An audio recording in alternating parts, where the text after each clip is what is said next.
네, 반갑습니다. 요새 일요일날 화면이 자꾸 소리는 나오는데 화면이 멈추는 것 때문에 이 별것 아닌 것 같은데 이거 잡는 일이 쉽지가 않네요. 이 다양한 전문가분들한테 여쭤봐도 모르는 분들이 많더라고요.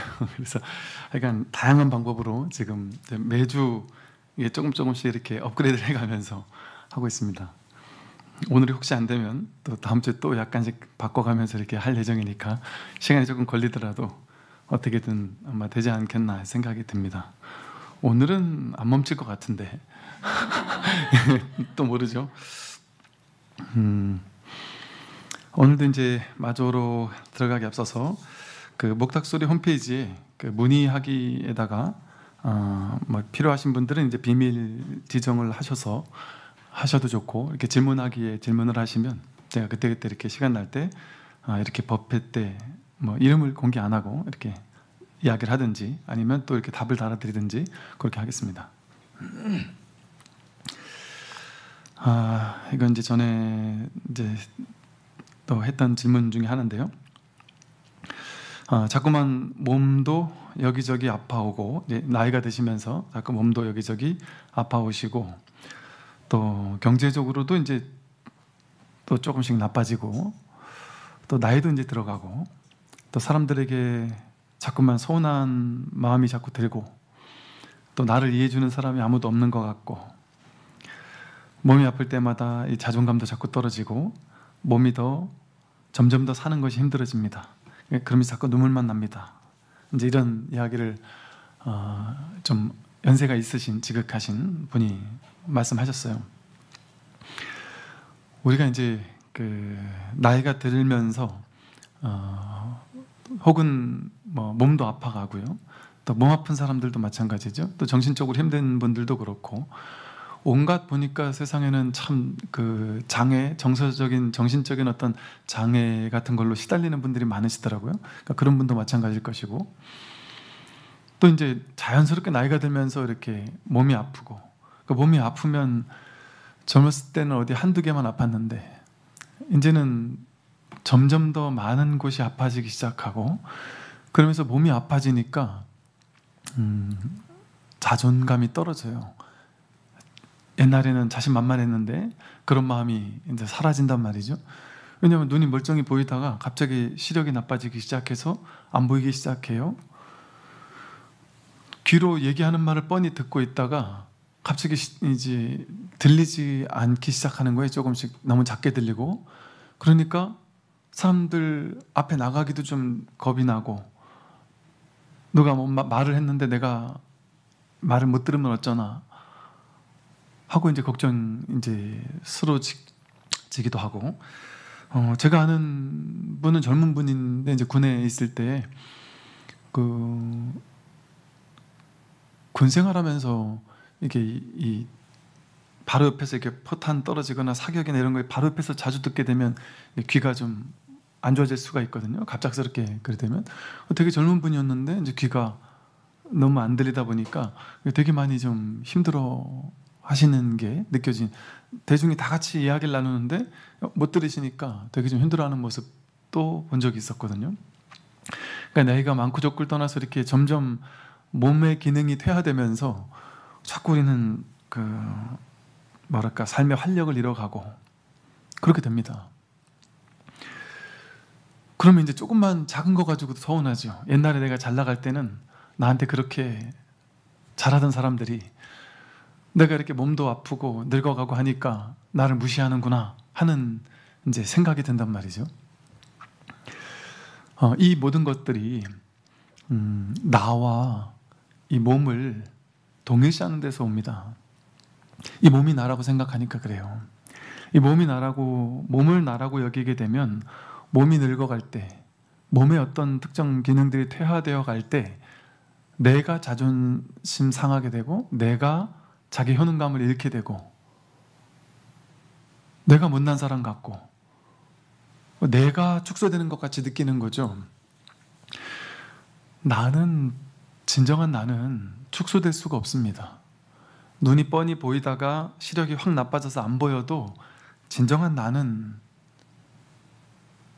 작아지지 않습니다. 그냥 안 보일 뿐이지, 그냥 덜 보일 뿐이지. 즉 다시 말해서 몸이 아픈 그러니까 우리는요, 이 몸에 대해서는 아예 진즉부터 각오를 하고 살아야 됩니다. 여러분들이 20대, 10대 젊은 친구들과 몸으로 경쟁할 수 있겠습니까? 저도 몸으로 경쟁이 안 되더라고요. 군에 있을 때 보니까 이 젊은 친구들하고 이제는 몸으로 해도 안 되겠더라고요. 제가 30대 때만 해도 군에서는 1년에 한 번씩 체력 단련을 하거든요. 체력 검사를 하고 한 4월, 5월 되면 체력 검사를 해요. 그래서 부처님 오신 날 직전에 항상 체력 검사를 했어요. 한 3km 달리기를 하고 그러거든요. 근데 올해 이제 처음으로 제가 20년 하던 체력 검사를 안 했습니다. 그러니까 몸이 늘 하던 운동을 안 하니까 몸이, 그래서 요즘에도 이제 제가 틈틈이 운동을 좀 하고 있는데 30대 때 제가 그 생각이 번뜩 들면서 제 스스로 이 못나니 하는 생각이 들었었던 기억이, 제가 30대 때 달리기를 하는데 그것도 젊은 군인들, 간부들하고 같이 달리기를 하잖아요. 근데 이 지지 않을 때는, 내가 어느 정도 앞서 나갈 때는 야, 내가 몸이 괜찮구나, 이 젊은 친구들도 이기는구나, 이런 생각이 들다가 어느 날 운동을 또 게을리하니까 또 못하거나 이럴 때도 있단 말이죠. 근데 그런 것을 가지고 우리는 나라고 여긴단 말이에요. 나와 동일시한단 말이에요. 우리가 각오해야 될 건 뭐냐 하면, 너무나도 자연스러운, 이거는 문제 상황이 아니라 너무나도 당연한 상황이고 아름다운 상황이죠. 봄에 꽃이 폈는데, 여름에 숲이 우거졌는데, 가을에 다 단풍 들어서 겨울에 떨어지는데, 내가 만약에 나는 여름에 그 초록을 끝끝내 유지할 거야, 절대 나는 붉게 물들지 않을 거야, 그리고 나는 결정코 떨어지지 않을 거야 라고 생각한다면, 그 이파리는 불가능한 것을 꿈꾸고 있는 겁니다. 자연스러운 어떤 삶의 흐름을 자기 혼자 자기 생각으로 난 그게 싫어, 나는 물드는 거 싫어, 단풍 싫어 라고 여기는 것과 똑같잖아요. 그건 정말 어리석은 일 아니겠어요? 우리가 각오해야 될 것은 20대 때, 10대 때가 몸으로서는 피크, 가장 좋을 때였어요. 운동선수들이 30 넘어가면 다 몸값이 떨어지잖아요. 그럴 수밖에 없습니다. 몸은 이제 30 넘어가면서부터 조금씩 퇴화되기 시작해요. 그러니까 각오해야 될 거는, 이제는 나는 몸이 점점 더 나빠질 거야, 점점 더 아파올 거야, 기력도 빠질 거고, 눈도 더 안 보일 거고, 귀도 더 안 들릴 것이고, 아무리 운동을 해도 이렇게 살아나질 않는단 말이에요. 20대 때는 밤을 막 이틀 새도 끄떡 없었는데 이제 하루만 밤을 새도 죽겠단 말이죠. 그런 일이 벌어집니다. 그리고 그런 일이 벌어지는 것은 괴로운 일이 아니고, 갑자기 내가 작아지는 것 같은, 자존감이 떨어지고 내가 위축되고 세상에서 내가 더 이상 쓸모없는 사람이 되었구나, 이것을 의미하는 게 아니라는 거죠. 너무 자연스러운 일인 거예요. 아름다운 일인 거예요. 옛날에 제가 아는 어떤 불교학과 교수님이, 사람은 썩기 때문에 아름답다, 그러니까 썩어가는 것이야말로 가장 아름다운 것이다, 썩지 않는 거는 얼마나 무서운 일이냐, 이런 얘기를 하신 것 같은데,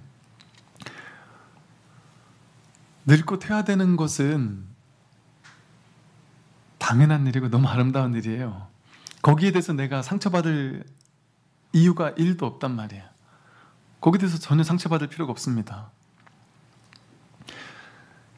그 튼튼하던 몸, 건강하던 몸, 그걸 나라고 동일시할 때만 그게 퇴화될 때 내가 상처받는다고 생각해요. 그러니까 나이가 들면 더 서러워져요. 왜 내가 젊지 못하니까 남들이 날 이러는구나 하고, 그건 생각이잖아요. 내가 힘이 없으니까 사람들이 무시하나 보다, 나이가 들었다고 무시하는가 보다. 내가 눈이 안 보인다고, 귀가 안 들린다고 사람들이 나를 무시하나 보다. 그럼 자기가 그렇게 생각하는 거예요. 설사 실제 그렇게 무시하는 사람이 있다 할지라도 원래가 세상에는 나를 무시 안 하는 사람만 있지 않아요. 무시하는 사람은 언제나 있습니다. 젊었을 때도 있습니다.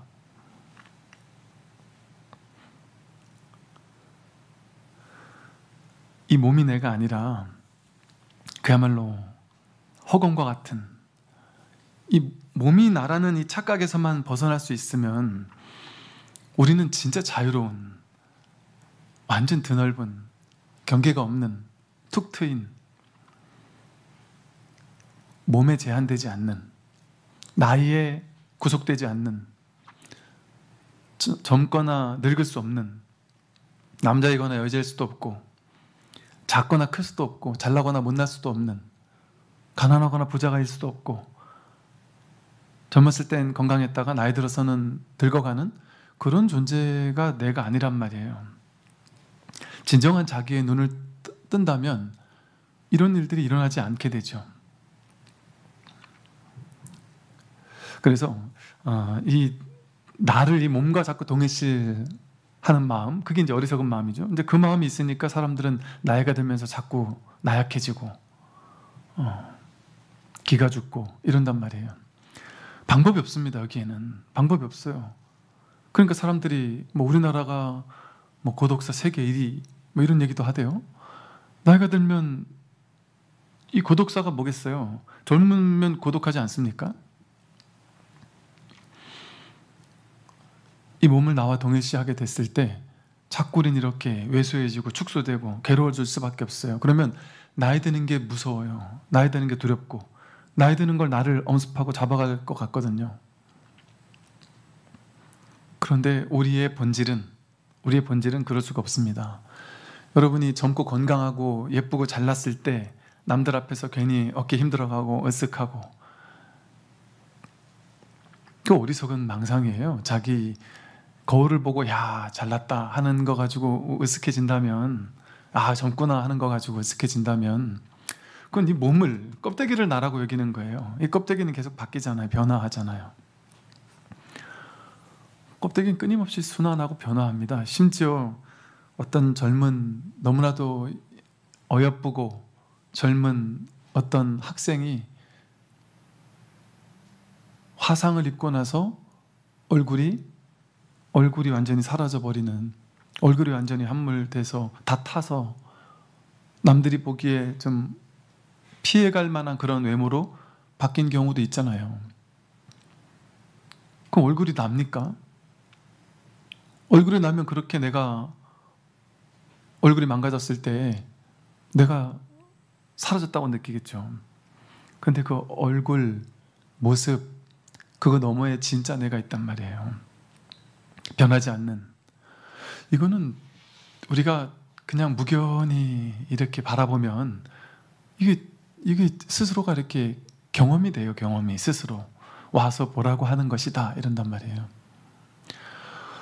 하다못해 이렇게 여러분 산길을 걸으면서 이렇게 법문을 들으면서 이렇게 걷는 일이 많잖아요. 보통 우리 공부하는 사람들은 아닌가 모르겠지만 네, 그 좋습니다. 진짜 이렇게 될 수 있으면 귀가 안 좋으신 분들은 이렇게 이어폰이 귀에 좀 안 좋을 수 있으니까, 저는 이제 귀가 좀 안 좋아요. 그래서 이어폰을 하니까 귀가 아프더라고요. 특히나 겨울 같은 때는 아프더라고요. 이런 얘기도 해야 돼. 여기 이렇게 무슨 귀에 안 들어가도 소리가 나는 이어폰이 있대요. 이런 걸 하는데, 이렇게 법문을 들으면서 이렇게 걷거나 아니면 또 그냥 고요히 그냥 이렇게 걸을 때, 높은 산을 올라갈 때 막 숨이 헉헉 차오르잖아요. 제가 이제 아까 말씀드린 이제 3km 달리기를 한단 말이에요. 그냥 뭐 생각과 함께 뛰면 더 힘들거든요. 그러니까 무심하게 뛸 수밖에 없어요. 근데 어느 날 무심하게 뛰는데 그냥 3km를 막 뛰는데 너무너무 힘드니까 그냥 생각을 할 새가 없는 거예요. 근데 선발은 막 뛰고 있고 숨은 막 가빠지고 있는데 그걸 이렇게 보고 있는 이놈은 전혀 뛰질 않는 거예요. 전혀 움직이질 않아요.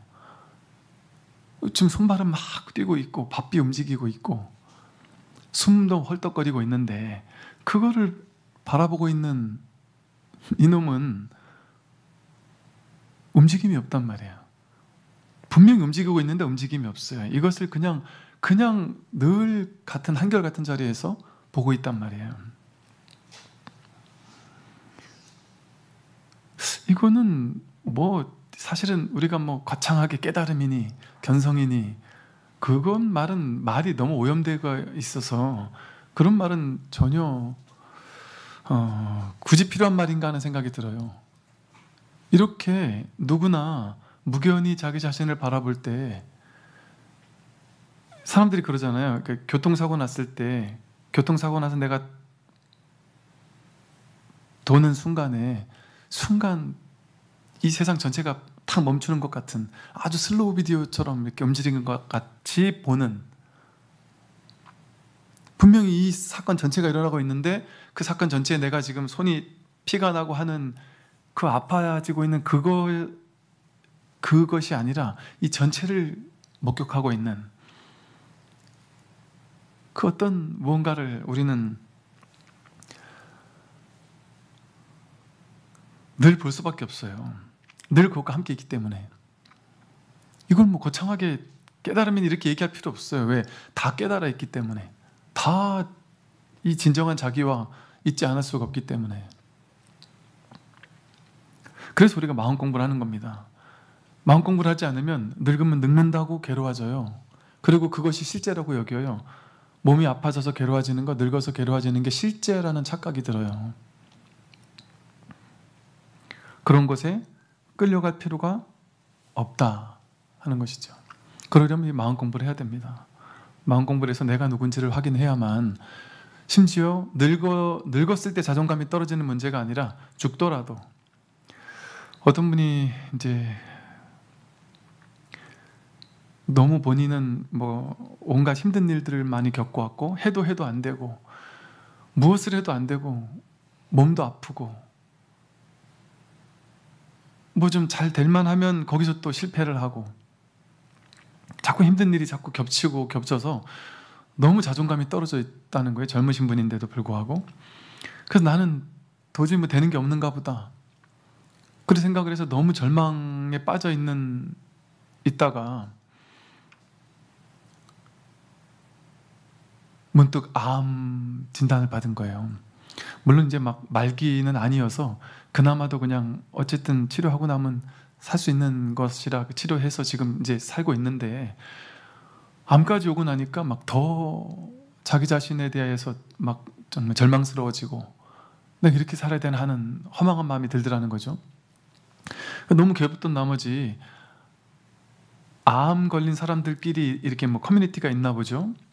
거기 이제 들어가 봤더니 자기보다 더 심한 젊은 30대에 셋 딸린 엄마가 30대 애 엄마인데 거의 말기 암이었나 봐요. 그런데 이 사람은 진실로 즐거워 보이더래요. 뭐지 이 사람은 도대체? 그냥 겉으로 드러내기 위해서 거짓인 것처럼 나는 괴롭지 않아 라고 하는 것처럼 이렇게 티내는 사람 같이 느껴지지가 않고, 저 사람은 도대체 나보다 더 심한 상황인데 어떻게 저럴 수가 있지? 너무 충격적으로 삶을 그냥 받아들이면서 즐겁게 사는 모습을 보고 너무 놀라웠다는 거예요. 그래서 그 사람한테 장문의 글을 보냈더니 장문의 답장을 너무 정성스럽게 써줬는데 본인을 얘기를 하면서 자신이 이제 곧 죽는다고 얘기를 한다는 거죠. 근데 나는 지금까지 이렇게 살아왔던 하나하나가 너무나도 고맙고 너무나도 감사했고, 그러면서 이제 그분이 자신이 이제 독실한 불자이고 마음 공부를 한다는 얘기를 이렇게 쓰셨다는 거예요. 결국에 그분은 돌아가셨는데 죽기 직전에 이렇게 아름다운 지구라는 별에서 이렇게 행복한 삶을 살다가 갈 수 있어서 저는 소풍 왔다가 간 것 같다, 그런 말을 남기고 너무나도 행복하게 죽었는데 그 모습을 보고 너무 충격적이었다는 거예요. 뭐지 이건 도대체? 나는 지금 그 사람보다 훨씬 나은 상황인데, 암은 어느 정도 이제 해결됐고 항암 치료도 안 해도 되는 상황인데 나는 왜 저 사람보다 더 괴로운 거지? 저 사람은 죽음 앞에서도 저러는데? 이게 뭘까 도대체? 이 마음 공부라는 거에 뭐가 있는가 보다. 내 괴로움을 해결할 수 있는 길이 여기 있는 게 아닐까 하는 마음으로 이 공부를 하는 분이 계셨어요. 우리가 사실 현실 세계 속에서의 여러 가지 문제들이 있겠죠. 많은 괴로움들이 있겠죠. 근데 불교에서 스님들께 이렇게 고민을 얘기를 하면 스님들은 대부분 마음 공부에서 깨달으라고 얘기를 하기가 쉬워요. 물론 현상적인 얘기도 해줄 수 있겠지만 결국에는 근원에는 법문 열심히 듣고 자기가 누군지를 깨닫는, 그래서 스스로 생로병사에서 벗어나는 것, 그게 가장 근원적이다. 이 얘기로 결론을 내는데 그 이유는 뭐겠습니까? 현실에서 크고 작은 괴로움들은 왔다 가잖아요. 그 왔다 가는 거에 일희일비하게 되면 지금 잠깐 그 말 듣고 행복해졌더라도 잠시 후에 다시 괴로워집니다.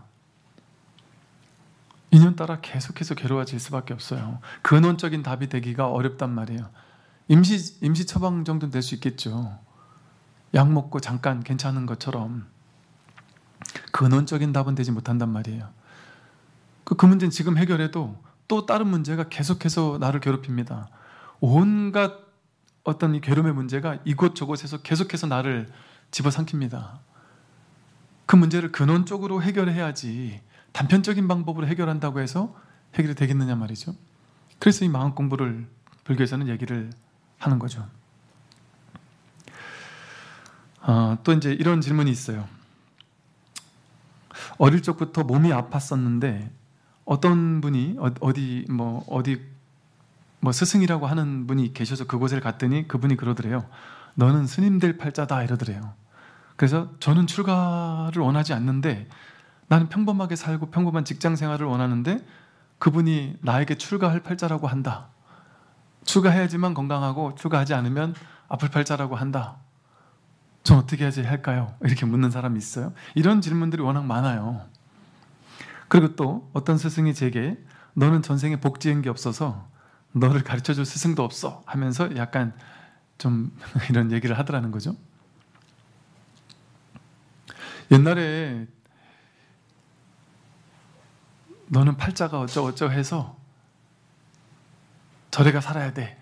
그래가지고 이 어린 날과 어린 애를 절에 갖다가 맡긴다든지, 또는 뭐 이제 그런 비슷한 이야기들은 있잖아요. 많이 있잖아요. 그죠? 심지어 무당되는 사람들 그런 경우 많죠. 너는 무당될 팔자야. 무당 안 되면 넌 빨리 죽어. 뭐 이런 식의 얘기를 하는 경우도 있잖아요. 그죠?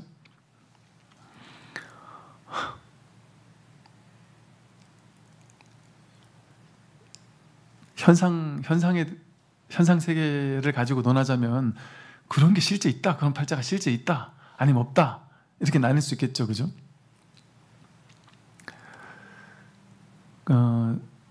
제가 답을 드리는 것은요, 예를 들어 뭐 윤회가 있느냐 없느냐, 팔자가 있느냐 없느냐, 뭐 나는 뭐 어떤 것들이 있느냐 없느냐, 이런 것들에 대해서 제가 없다라고 얘기할 때는요, 이런 차원입니다. 어제가 있느냐 이것과 똑같아요. 어제는 일반인들에게는 어제가 있잖아요. 그죠? 평범한 사람에게는 어제가 있죠. 근데 진짜로 어제가 있느냐, 내가 어제를 가봤느냐, 살아봤느냐, 단 한 번이라도 어제라는 과거를 가봤느냐, 내 스스로의 삶의 현실에서 직접 내가 어제를 체험해봤느냐, 이래 물어보면 아무도 어제가 있다고 말을 못해요. 어제가 있다 하는 이 분별을 믿는, 생각을 믿는, 어제를 기억해서 떠올릴 수 있죠. 그건 기억해서 떠올린 생각이죠. 떠올린 기억일 뿐이잖아요. 그게 실제 생생한 어제입니까? 그건 어제가 아니잖아요. 그냥 기억일 뿐이고 생각일 뿐이거든요. 그런데 이 기억과 생각, 분별의 관점에서는 어제가 있어요.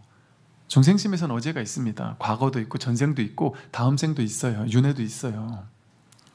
근데 제가 윤회가 없다, 과거가 없다라고 할 때는 그런 분별의 얘기를 하고자 하는 게 아니에요. 법의 입장에서, 진실의 입장에서는 없다는 거죠. 그런 현상에서는 또 없다고 할 수도 없어요. 그러니까 있다라고 말해도 어긋나고 없다라고 말해도 어긋나요. 말은 그냥 어떤 한 측면을 보여줄 뿐이란 말이에요. 그러니 그거 가지고 논쟁을 하면 제가 결론적으로 이게 맞습니다라고 말하지 않는 이유는 뭐겠어요? 논쟁을 하면 그것은 분별의 결론밖에 못 갖다 줘요, 우리에게.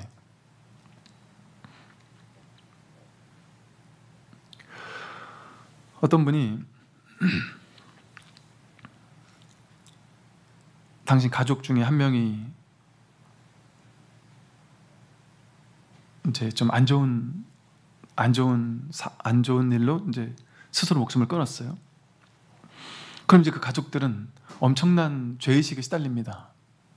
엄청난 죄의식에 시달리는데 그분이 너무 힘들어서 종교에 의지하고자 너무너무 괴로우니까, 나 때문에 죽은 것 같고 내가 죽인 것 같아서 너무너무 괴로우니까 이제 종교를 찾아갑니다. 그럼 이제 여러 가지 경우가 있을 수 있겠죠. 뭐 이 종교 저 종교, 또 이 성직자 저 성직자 여러 가지 종교를 찾아갈 수 있겠죠. 그러면 이제 이럴 겁니다. 이제 옛날 방식으로, 옛날에 종교가 써먹던 주 방식, 뭐 지금도 가끔 그런 분들이 계실 수도 있겠지만 이럴 수 있죠. 예를 들어 A라는 경우에 너는 죄인이다. 너 때문에 죽은 거다. 너는 평생 참회하고 회개하고 죄진 것을 갚으면 살아야 된다. 그 어떻게 하면 될까요? 죄진 걸 갚기 위해서는 너가 열심히 해서 보시도 많이 하고 헌금도 많이 하고 절에 와서 봉사도 하고 교회 와서 좋은 일도 많이 하고 너가 죽음 이후에 넌 지옥 갈 수도 있다. 그런 나쁜 짓을 저질렀는데 지옥 안 가겠느냐? 지옥 갈 수도 있다. 그러니 또 하나 방법이 있긴 있는데, 예를 들어 너가 죽고도 지옥 안 갈 수 있는 면죄부를 하나 줄게. 요거 5천만 원이면 돼. 예를 들어 역사상으로 그런 일들이 있었단 말이에요. 그런 방식으로 이제 얘기를 해주는 사람이 있겠죠. 그러면 이 사람은 그 교리를 믿었기 때문에 평생 죄의식에 시달리면서 그렇게 살아야 되겠죠. 그죠? 그리고 B라는 사람이 있어요. B라는 사람이 또 이제 그 종교를 찾아갔어요. 찾아갔더니 야, 그렇게 죽은 사람은 큰 지옥에 간다. 그렇기 때문에 그 사람을 위해서 천도제를 해줘야 된다. 천도제도 뭐 100만 원, 500만 원짜리 천도제 주면 안 된다. 그 뭐 3천만 원짜리, 5천만 원짜리 천도제를 해줘야 된다. 그를 위해 복도 더 지어줘야 된다. 이런 얘기를 해서 나는 지금 경제적으로 너무 힘든데요. 그럼 빚을 내서라도 해라. 예를 들어 그랬다거나 그러면서 너가 잘못한 거 아니냐. 그 죄를 참여해야 한다. 그래서 평생 참회 기도를 해라 라고 한다거나, 그러면 이제 그걸 믿는 사람은 이제는 죽도록 참회 기도를 하면서 그를 위한 천도의 기도를 하는 마음으로 평생을 천도하는 마음으로 살고 천도제를 하고 하겠죠. 그죠? 이제 그런 경우도 있을 수 있단 말이죠. 이제 극단적인 비유를 드는 거예요. 이제 그럴 수도 있어요. 근데 이제 C라는 경우를 만났어요. C라는 사람을 만났는데 죄의식에 사로잡히지 마라. 그 사람이 죽고 나서 어디 갔는지 그거 다 생각이다. 망상 아니냐. 어디 갔는지 너가 진짜 알 수 있느냐. 그 사람이라는 존재가 실제 있을 수가 있느냐. 그 사람이 그렇게 될 수밖에 없었던 인연들이 있을 수 있단 말이죠. 예를 들어 스스로 너무나도 오랜 지속적인 고통 때문에 스스로 너무나도 막 몸이 아프거나 정신적으로 너무 힘들거나 하는 너무 고통 때문에 그런 사람들이 있을 수도 있어요. 근데 그것을 너가 할 만큼 최선을 다해서 했는데도 불구하고 결국에 그걸 못 막은 거지 않느냐. 너 스스로 그거 가지고 내가 죄인이다라는 생각, 그 생각에 사로잡혀 있지 마십시오. 그것도 자기 생각으로 내가 스스로 나를 죄인으로 만드는 거 아닙니까? 그러니까 이게 진정으로 참회를 해야 됩니다. 사참회도 물론 해야 되지만 사참회는 잠깐 하고 빨리 끝내시고 진정으로 이참회를 하십시오. 이참회는 어떻게 하는 것이냐? 내가 죄인이다 아니다라는 그런 생각, 내가 이게 죄다 아니다라는 생각, 그 생각에서 완전히 노연하는 것이다. 이 삶의 진실이 뭔지에 눈 뜨는 것이다. 폭풍우가 와서 수많은 사람이 죽고 쓸려 내려가 죽고 짐승이 죽었다면 그 폭풍우가 살인자인 거냐? 살인마인 거냐? 호랑이가 짐승을 밥 먹기 위해서 매일 잡아먹었다면 호랑이는 있어서는 안 되는 그런 나쁜 존재인 거냐? 그렇지 않다. 사람이 나고 죽는 것은 내가 나고 죽는 걸 주관한다? 여러분 옆에 분 나고 죽는 걸 주관할 수 있을까요? 그럴 수 있다고 생각하는 거지. 내 죽음도 내가 지을 수 있을까요? 언제 죽을고 언제 안 죽을지를? 그 자기 생각으로 그렇게 생각한 거 아니에요. 내가 죽였다 하고 생각한 거 아니에요. 해석한 거 아니에요. 그래서 진정으로 자유로워지는 것, 진정으로 그 사람을 천도해 주기 위해서는 당신이 진정으로 내가 누군지, 죽은 건 누구인지 그 삶의 진실을 깨달아서 눈 뜨는 것밖에 없다. 그래야지. 그래서 당신이 깨달았을 때 그때 그 돌아가신 그분도 깨달을 뿐 아니라 일체 중생이 동시에 깨닫는다. 동시에 구제하는 것이다. 그게 진정한 참회다. 그러니 열심히 마음 공부해서 스스로 자유로워지십시오. 스스로 그 생각으로 만든 내가 죄인이다라는 그 구속에서 놓여나서 자유로워지세요.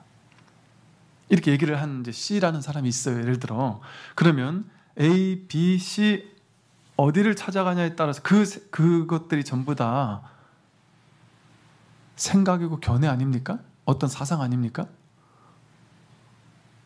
생각 아니에요 그거? 이 생각을 믿을 거냐, 이 생각을 믿을 거냐, 이 생각을 믿을 거냐에 따라서 내 인생이 달라지잖아요. 이 생각을 100% 믿으면 평생 내가 참여하면서 죄인처럼 살아야 되고, 이 생각을 진짜 믿으면 돈이 아무리 없어도 그 비싼 천도제를 해야 되고, 그런 생각을 믿지 않으면 그거 안 해도 상관없구나. 내가 진짜 마음에서 정말 참여할 게 있으면 참여하지만 그런 거에 걸리지 않고 내가 진정한 삶이 무엇인지를 깨달아가는 삶을 살아야 되겠다 할 수도 있단 말이에요. 즉 무슨 말이냐면 어떤 생각을 믿느냐에 따라서 내 인생은 완전히 바뀝니다. 어떤 생각을 믿느냐에 따라서. 그거 다 생각 아닙니까? 가치관, 무슨 주의, 무슨 종교, 무슨 사상, 철학, 이거 다 하나의 생각일 뿐이잖아요.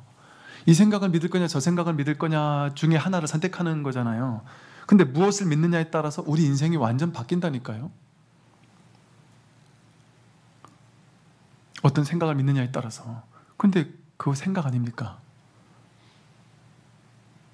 죽고 나서 죽은 사람이 어디로 갔는지, 윤회는 있는지, 그 사람이 지옥 간 거 아닐까요? 저도 지옥 가는 거 아닐까요? 부처님은 어떻게 하셨어요? 침묵하셨습니다. 죽음 이후에 대해서 침묵하면서, 침묵 왜 하셨느냐?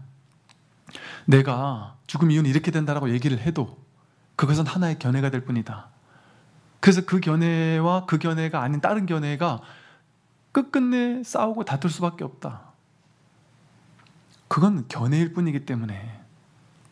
지금까지 여러분 인류 역사상 무수히 많은 지혜로운 사람들이 왔다 갔잖아요. 근데 인류 역사 속에서 여러분 보편적인 죽고 나면 어떻게 된다라는 보편적인 결론 내려진 게 있습니까? 아직까지 싸울 뿐이잖아요. 윤회가 맞다, 지옥 가거나 천당 가는 게 맞다, 심판하는 게 맞다, 그런 거 없다. 단멸론자와 상주론자가 끊임없이 싸울 뿐이잖아요. 아직까지도. 결론 났습니까? 지금까지만 안 난 게 아니라 앞으로도 영원히 결론 나지 않습니다. 그것은 다 견해이기 때문에, 생각이기 때문에. 생각을 믿는 거예요, 그냥 우리는. 그러니까 우리가 특정한 생각을 믿으면 그 생각에 구속됩니다. 당신은 죄인이니까 죽을 때까지 참여하십시오라는 생각을 믿으면 평생 나는 죄인이라고 생각하며 평생을 살아야 돼요. 내 인생이. 어떤 생각이라도 그 생각에 내가 딱 사로잡히면 그 생각에 노예처럼 살아야 돼요. 불교는 그 모든 견해, 틀이 전부 다 하나의 생각일 뿐이다. 하나의 망상일 뿐이다. 모든 생각으로부터 자유예요. 가장 좋은 생각, 불교적인 생각을 딱 쥐어주는 게 아니라 그 모든 생각으로부터의 완전한 자유. 그게 진짜 걸림없음 아닌가요? 아무리 좋은 진리가 있어도 그 진리에 묶어놓도록 만든다면 그건 진리일 수 있을까요? 그건 진리 아닙니다. 그래서 사이비 외도를 보기 위한 가장 좋은 방법은 이 조직에 나를 묶어두려 하느냐, 특정한 생각을 믿도록 강요하느냐, 그렇게 된다면 그건 진정한 진실이라고 하기가 어렵죠. 스님이 될 팔자라고 정해진 게 있을까요? 너는 스님이 될 팔자야. 없습니다. 그게 불교 교리 핵심 아니에요? 범소유상 계시허망. 상이 있는 바 모든 것은 허망하다. 여러분, 제가 여기서 지금 머리 길고 옷 바꿔 입으면 저는 스님이에요, 아니에요? 스님 아니죠. 여러분이 머리 깎고 승복 입으면 누가 봐도 스님이에요, 아니에요? 스님입니다. 누가 봐도. 부처님 당시에 스님 되는 게 얼마나 쉬웠는지 아세요? 부처님, 저 스님 되고 싶어요. 오라 비구요. 끝입니다. 그 자리에서. 오라 비구요 한마디면 그 자리에서 스님이 되는 거예요. 그러다가 스님, 전 도저히 못하겠네요. 가겠습니다. 그래, 잘 가서 열심히 살거라. 세속생활 열심히 잘하거라. 안녕히 계십시오 하고 간단 말이에요. 그 다음날 아무리 봐도 안 되겠습니다. 다시 오면 또 받아줘요. 오라 비구요. 이렇게 쉬운 게 출가예요. 왜 그럴까요? 출가를 하려면 1년 동안 생활을 해야 되고, 행자 생활하면서 온갖 규율과 율법을 익혀야 되고, 계율을 줄 때, 수계를 할 때 막 3, 4, 7층에 한 10분 정도 되는 스님들, 큰 스님들을 모셔놓고 엄청난 의례, 의식을 통해서 계율을 줘야지만 스님이 된다?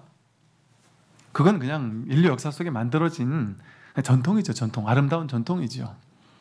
그건 그거대로 지키되 그건 그냥 형식적 전통이에요. 진실은 오라 비구요 한마디면 비구가 되는 거예요. 그냥. 그 말은 뭔 말이겠어요? 비구와 비구 아닌 게 특정한 상이 없어요. 상이 없어요. 그게 불교의 특징이에요. 이게 서양 종교들은 한번 그 종교의 성직자가 되잖아요. 그럼 그 성직자가 됐다라는 게 약간 절대성을 지녀요. 그래서 심지어 그분이 개를 파해가지고 여기서 쫓겨나도 그 사람의 어떤 성직자로서의 어떤 실체랄까? 변하지 않는 그 부분은 사라지지 않아요. 이렇게 본단 말이에요. 그런데 불교는 그런 거 없어요.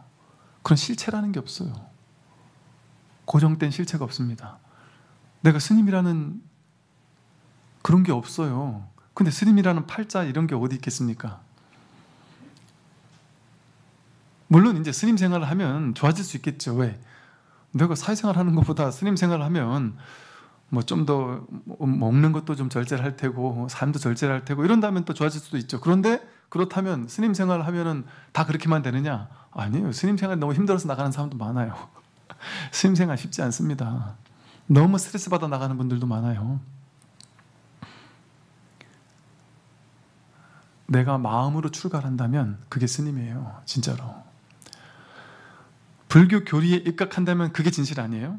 내가 정말 마음으로 출가한 사람은 그분은 진짜 스님이에요. 머리를 기르고 있었고 자식이 여러 명이고 아무 상관없어요. 내 마음으로 진짜 이 진리를 그리워하고 있고 이 진리가 내 인생에 정말 중요하다. 삶의 진실을 깨달아야겠다. 괴로움을 소멸하고 살아야 되겠다라고 정말 진실로 마음에 발심한 사람은 그 사람은 뭔 짓을 해도 스님이란 말이에요. 그게 심출가예요. 마음의 출가. 그게 진짜 출가고.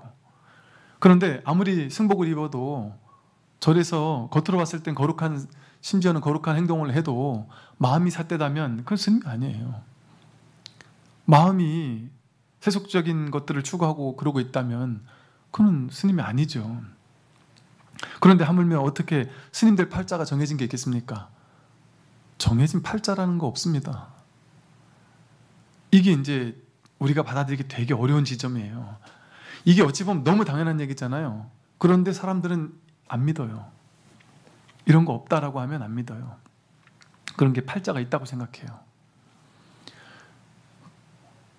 그러니까 그런 식으로 해서 사람들을 힘들게 하는 사람들에게 당하는 거예요. 반드시 이렇게 해야 돼 하는 어떤 게 있느냔 말이에요. 진짜로. 그렇게 있다라고 얘기하는 사람을 추종하게 되면 거의 구속되게 돼요.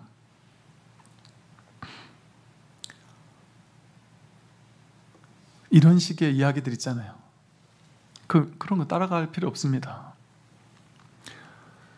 그런 괴로움이 있을 때 내가 내 마음을 다스리고 내 마음 공부할 수 있는 그런 어떤 계기로 삼을지언정. 또 이제 이런 얘기도 있어요. 대학원 박사과정 중에 지도 교수님과 관련해서 지도 교수님하고 엄청 사이가 안 좋았나 봐요. 그러니까 지도 교수님이 되게 괴롭혔나 봐요. 너무 큰 스트레스를 받았고 큰 압박을, 지도 교수님으로 압박을 많이 받고, 그래서 결국 너무 화가 나서 너무 죽고 싶은 심정이었대요. 그래서 결국은 내가 석사까지 하고 박사, 좀만 더 버티면 박사를 받는 건데 내가 이러고 있다가 죽을 것 같아가지고, 뭐 자세히 얘기는 못하겠지만 뭐 하여간 지도 교수님이라고 해서 무조건 다 좋은 분만 있지는 않을 수도 있잖아요. 죽을 것 같더래요. 그리고 이렇게 이분 밑에서 박사가 되더라도 그때부터도 또 내가 이분하고 어떻게 하고 어떻게 관계를 맺고 해야 그 이후의 삶이 또 이렇게 뭐 이런 것 때문에 너무 스트레스 받아가지고 죽고 싶은 심정이더라는 거예요. 그래서 지금까지 쌓아 올린 그 모든 것을 다 포기하고 나왔다는 거예요. 난 도저히 이 사람 밑에서 못 있겠다. 제가 잘한 걸까요, 스님?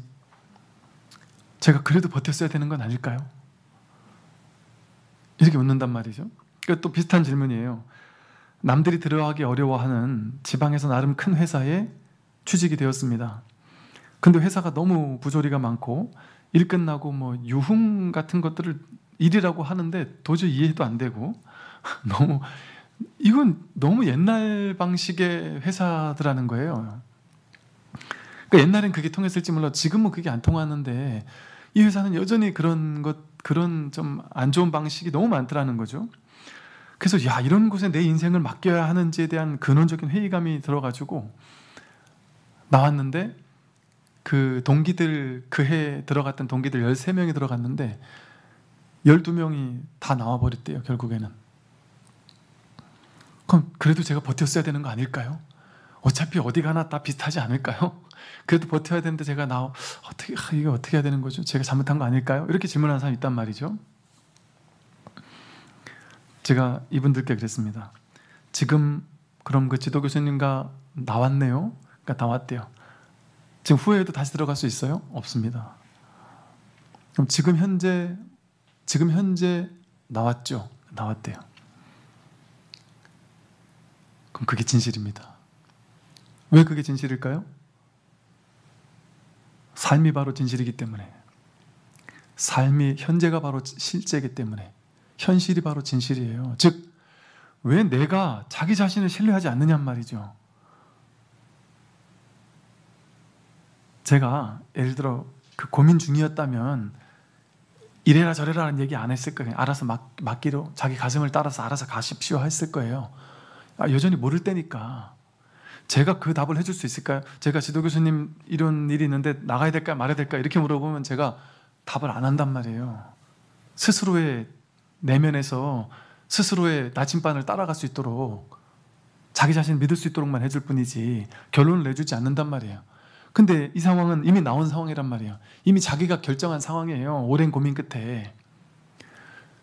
그러면 자기 부처가 자기 결정을 내린 거란 말이에요, 삶에. 그리고 그것만이 진실이에요.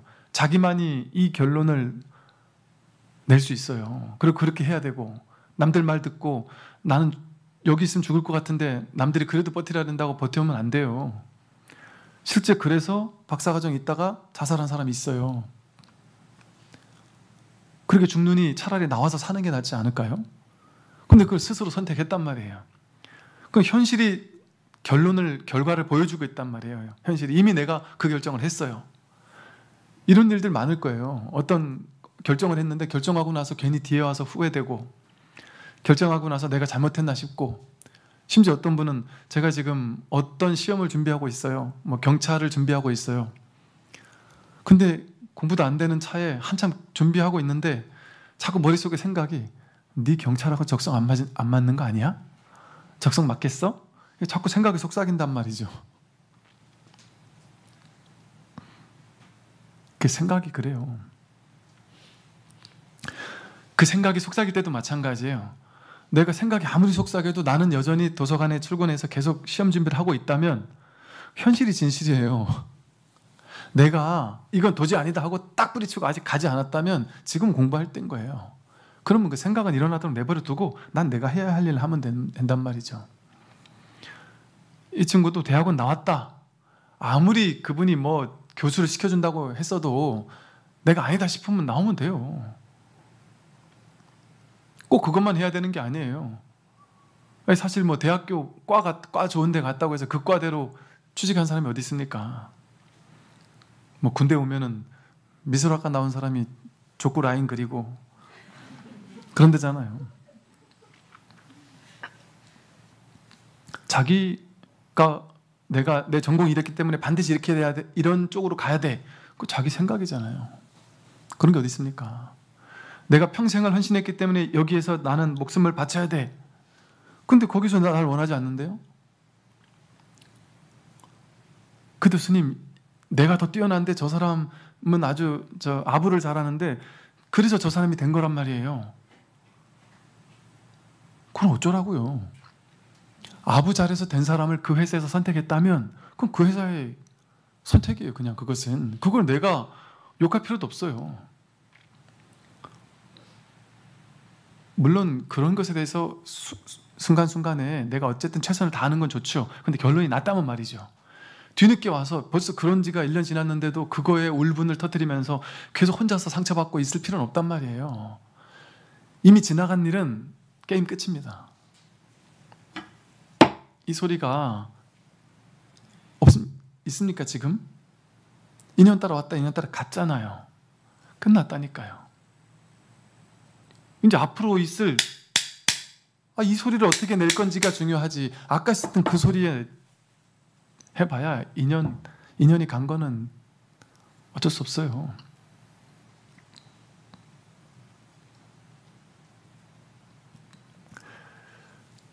그래서 이미 지나간 일, 이미 내가 결정 내린 일, 그건 그냥 자기를 믿으면 됩니다. 현재를 믿으면 현재가 진실이에요. 내가 이미 그렇게 여러분 초등학생, 중학생 아무것도 모를 것 같잖아요. 뭐 맹목적으로 다 그렇다고 얘기할 수는 없겠지만 아무리 어린 사람도 자신이 어떻게 해야 될지를 결정할 수 있는 지혜가 있다고 봐요.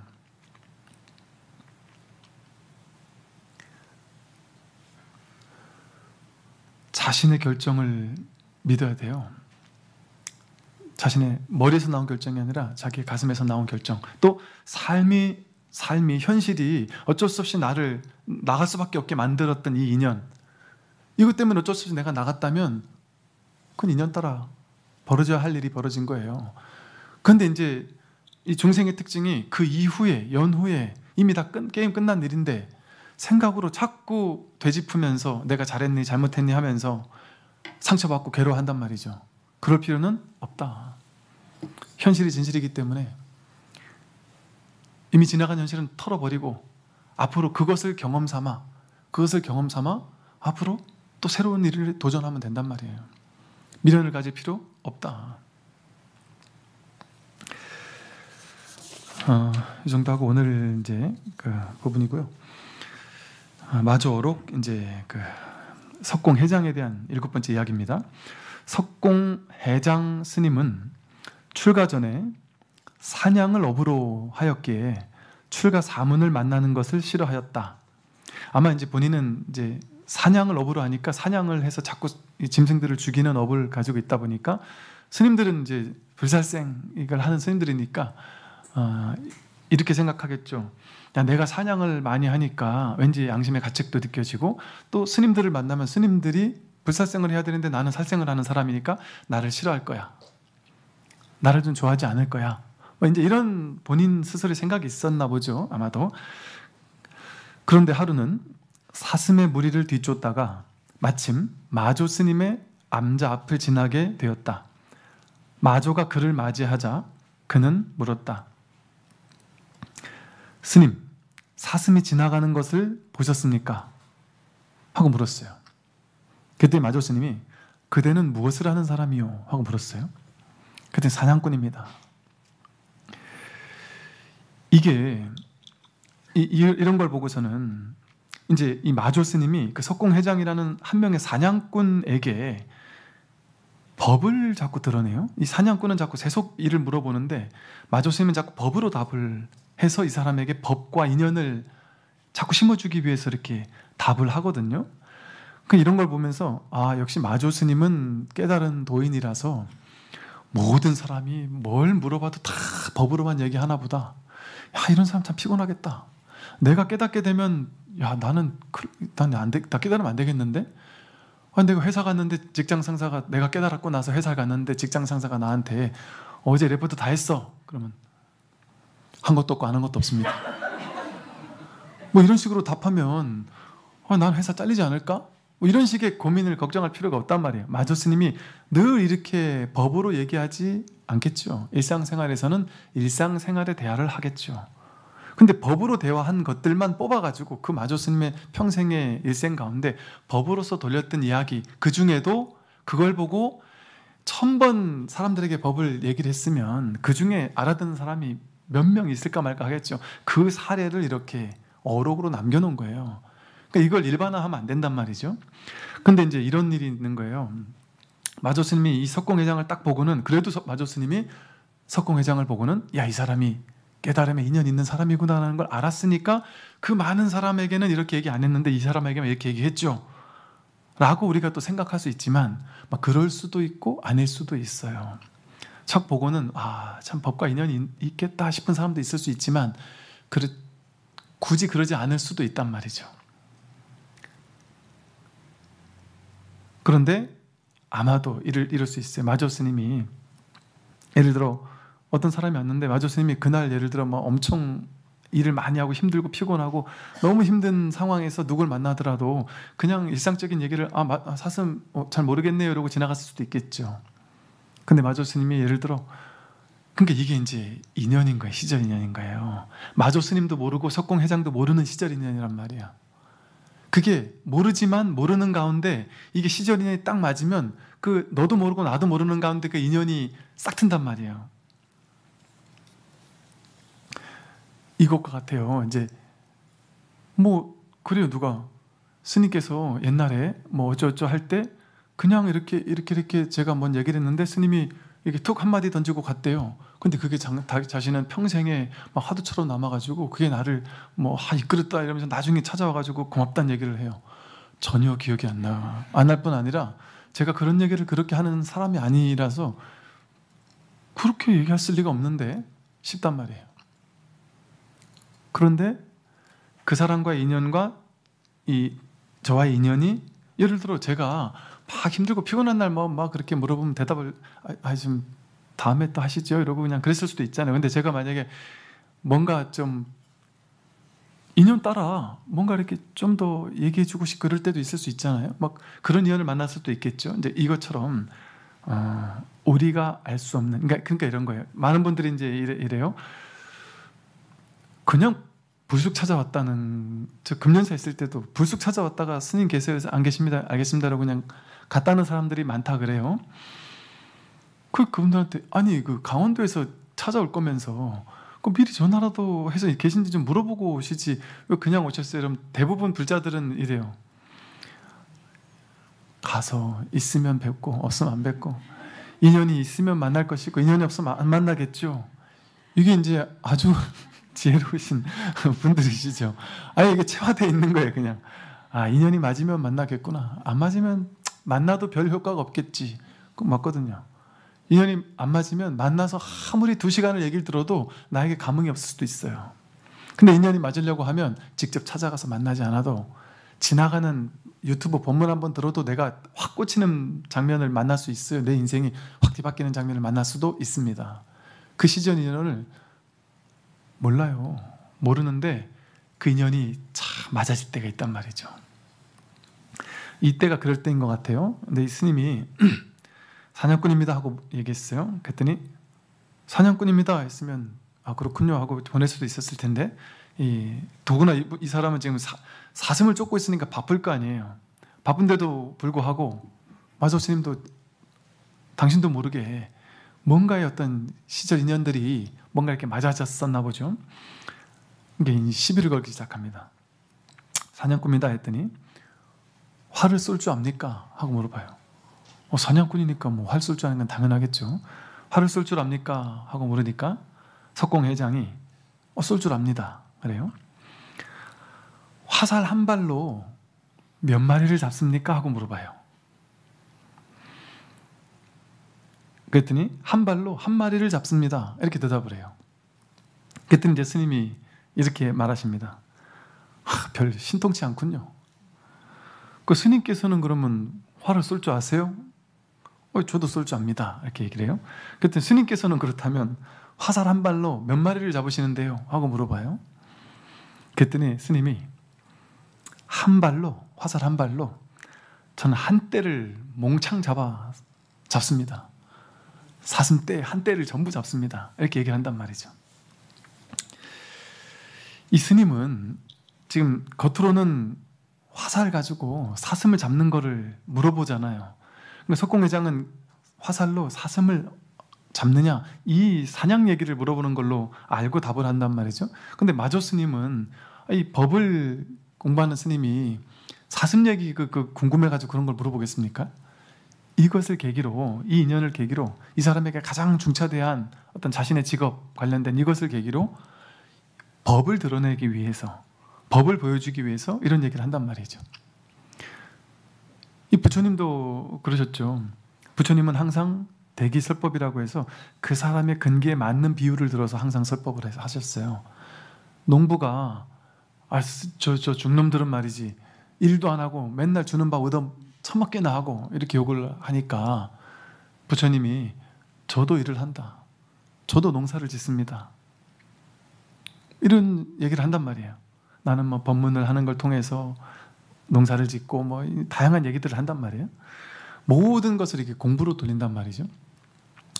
그래서 이 마조 스님은 벌써 이제 이때부터 쏠 줄 아느냐 하고 물은 때부터 이제 법을 물은 거예요. 진짜 활을 쏠 줄 아느냐? 활을 쏴서 사슴을, 이렇게 말하자면 이게 그렇게 해석을 해야만 옳은 건 아니지만 이제 굳이 말로 표현을 해본다면 화살을 쏠 줄 아느냐? 이 말은 화살을 쏴서 사슴을 잡을 줄 아느냐 이거잖아요.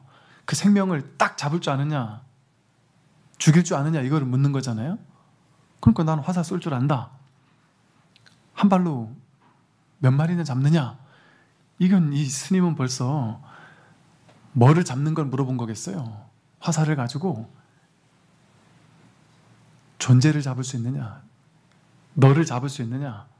사람의 아상, 에고, 이 허상의 나라고 생각하는 이 허망한 거짓된 자기를 잡을 수 있느냐? 이걸 물은 거예요. 무슨 화살?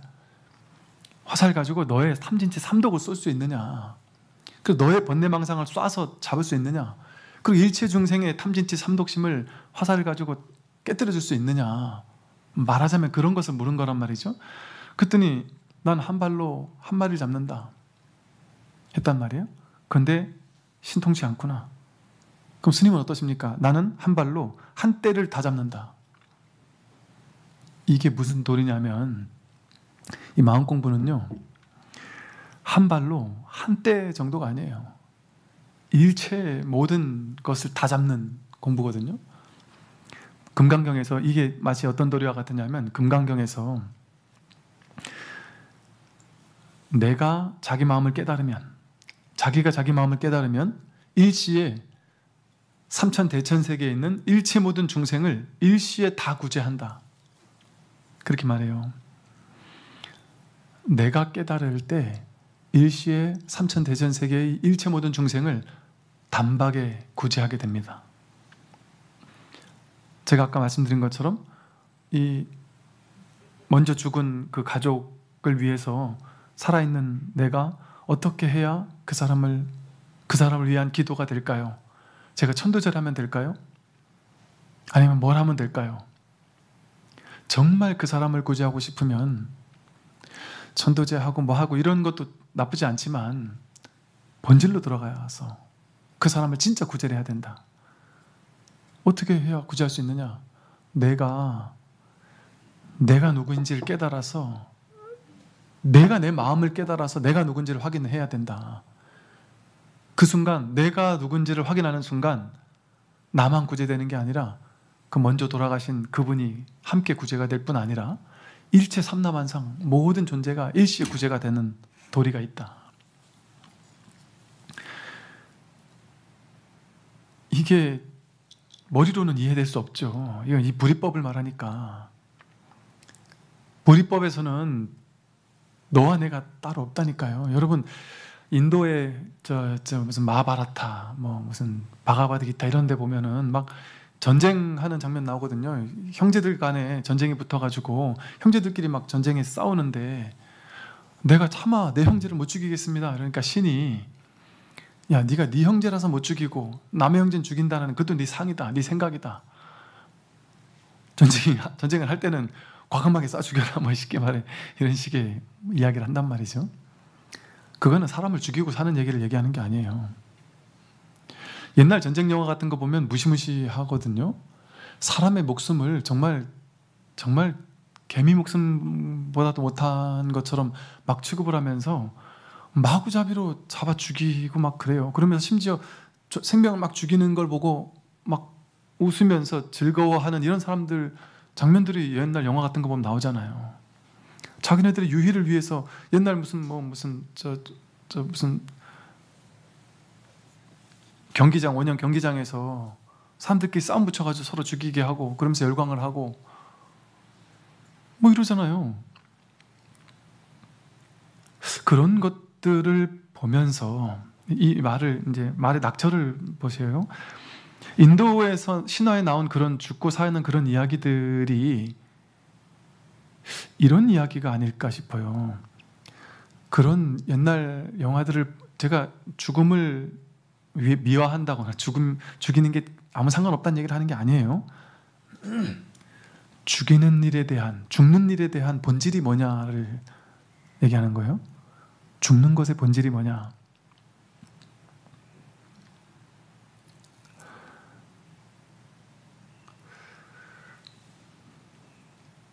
마치 꿈을 꾸다가 내가 꿈에서 딱 깨어나면 꿈속에 있던 모든 등장인물들, 어젯밤 꿈속에 있던 모든 등장인물들이 내가 꿈에서 깨어나는 순간 어디 갔어요? 다 없어요. 흔적도 없이 없어요. 다 사라졌어요. 근데 여러분 꿈 깬 다음에 어젯밤 꿈속에서 만났던 그 사람들 다시 살리기 위해서 꿈속으로 뛰어들어가야 된다는 생각을 하나요? 안 해요. 그 일시에 사라졌단 말이에요. 일시에 사라졌지만 사라진 바가 없어요. 아까 막 달리기를 하는 중에 막 손발은 막 바삐 달리기를 하고 있는데 이것을 보고 있는 이놈은 움직이는 바가 없이 늘 이 달리고 있는 이것을 보고 있다고 했는데 이 허공의 입장에서 본다면, 이 허공성 전체 입장, 꿈 전체의 입장에서 본다면, 꿈속에서 등장인물들이 죽고 사는 일이 꿈 전체에서 입장에서 본다면 죽되 죽는 일이 없어요. 살되 사는 일이 없고, 우리의 인생이 나라고, 이 몸을 나라고 여겨서 나에 딱 사로잡혀서 제한시키게 되면 내가 죽는 일이 엄청난 충격적인 일이잖아요. 내가 죽는 일인 건 엄청난 일이잖아요. 근데 내가 죽는 일은 엄청난 일은 아닙니다. 이 몸을 나라고 동일시할 때만 내가 죽는 일이 엄청난 충격적인 일이 될 뿐이에요. 이 몸이 내가 아니라 이 허공 전체가 나라면, 이 허공 전체의 이 무한한 허공성이, 이 공성이, 이게 진짜 나라면, 바다가 진짜 나라면, 바다 위에 파도가 생겼다가 사라질 때 파도가 생겼다 사라지는 게 바다 입장에서 뭔 의미가 있겠어요? 이 파도가 생겼다 사라지고, 파도 입장에서는 파도를 나와 동일시하면 파도가 생겼을 땐 내가 태어났고 파도가 딱 사라지면 내가 죽은 거라서 괴로워요. 근데 바다는 괴로워하지 않아요. 그 파도는 또다시 또 다른 파도가 될 것이고, 어떤 파도가 치든 사라지든 그건 그냥 하나의 바다예요. 우리 모두가 죽고 사는 문제가 개개인 자아, 에고, 아상에 갇힌 마음을 가질 때는 그 파도가 나라고 여겨지니까 이 몸이 죽고 사는 게 엄청난 충격인 거예요. 근데 본질의 본성인 바다의 입장에서 본다면 이 몸뚱이 하나 죽고 사는 건 아무것도 아니에요. 여러분이 몸 죽고 살아도 됩니다. 늙어도 돼요. 병들어도 돼요. 병들면 받아들이면 돼요. 늙으면 늙은 걸 받아들여야 돼요. 그 있는 그대로 받아들이라는 것이, 병이 들었으면 병이 든 걸 받아들이면 병이 든 게 문제가 안 돼요. 늙을 때 늙은 걸 받아들이면 문제가 안 돼요. 아플 때 아픈 걸 받아들이면 문제가 안 돼요. 그런데 이 본성은, 이 바다는, 본 바탕은 늙을 수도 없고 병들 수도 없고 죽을 수도 없습니다. 여러분, 이 우주는 뭐 인자하지 않다, 뭐 천지불인 이러잖아요. 이 우주는 인자하지 않아요. 코로나가 문제가 아니라 이런 전염병 같은 것들을 한 번 돌려가지고 세계 인구 절반을 죽여버려요.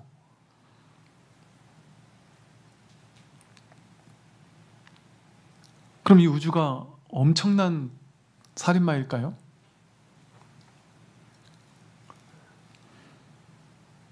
죽고 사는 문제가 우리가 생각하는 것처럼 그렇게 심각한 일이 아니에요.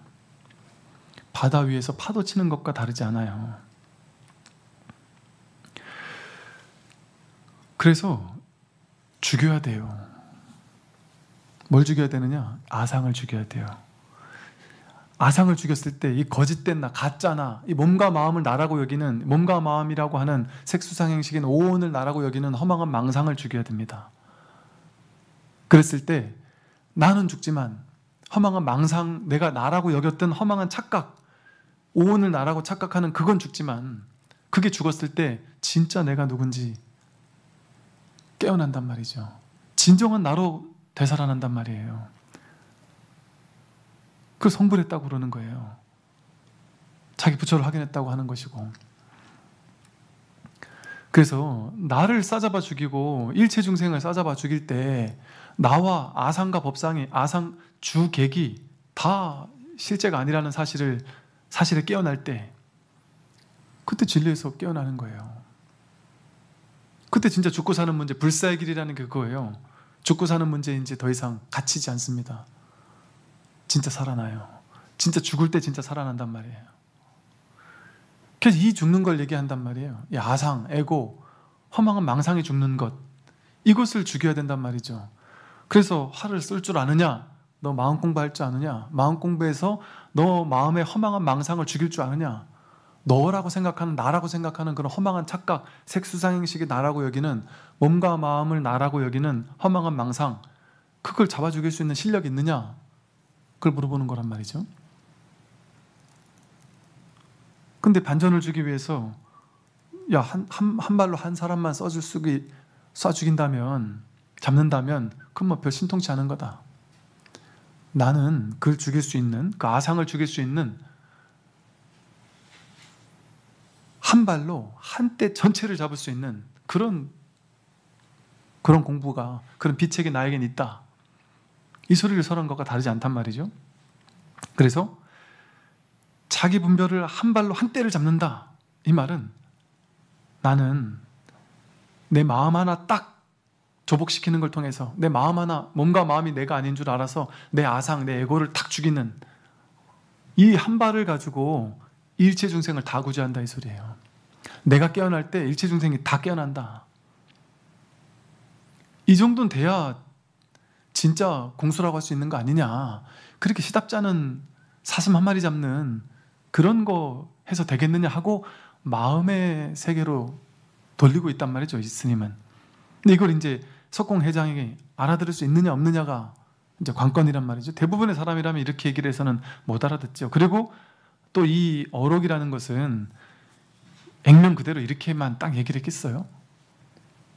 이건 그냥 이런 맥락으로 얘기했다 하고 딱 적어놓은 거겠죠. 좀 더 풀어서 설명했을 수도 있겠죠. 그래서 한 발로 한 때를 다 잡습니다 했더니 이제 이 석공회장이 그래요. 아니, 저 사슴이나 저들이나 우리나 모두 생명인데 어찌하여 저들을 한 때나 쏘아 잡습니까? 나는 사슴 한 발로 하나 잡아 죽이는 것도 죄의식이 있고 미안한데, 그러니까 석공회장도 항상 이걸 잡아 죽이는 거에 대해서 흔연하게 생각하진 않았던 거죠, 평소에. 뭔가 참 미안하고 이런 마음이 있었나 보죠. 그러니까 이렇게 모두 다 생명인데 어찌하여 저들 한때나 그렇게 많이 잡을 필요가 있습니까, 스님? 필요한 만큼만 잡으면 되지 않습니까? 이렇게 이제 얘기를 한단 말이죠. 그랬더니 마조 스님이 이렇게 얘기를 합니다. 그대가 그렇다면, 그렇게 그대가 진짜 한때 전체를 잡아주길 필요가 없다라고 할 만큼 그렇게 자비로운 마음이 있다면, 그 전체를 살리고자 하는 마음이 있다면, 진정으로 너를 살리고 사슴을 살리고 세상을 구제하려고 하는 그런 자비로운 마음이 조금이라도 있다면 왜 스스로를 쏘아잡지는 않느냐 하고 물어요. 그대가 그렇다면 왜 스스로를 쏘아잡지는 않습니까? 하고 물어요. 이 속공회장은 지금 이 사슴 쏘아잡는 거를 묻고 있는데 이 스님은 지금 왜 너를 쏘아잡지는 않느냐 하고 묻는단 말이에요.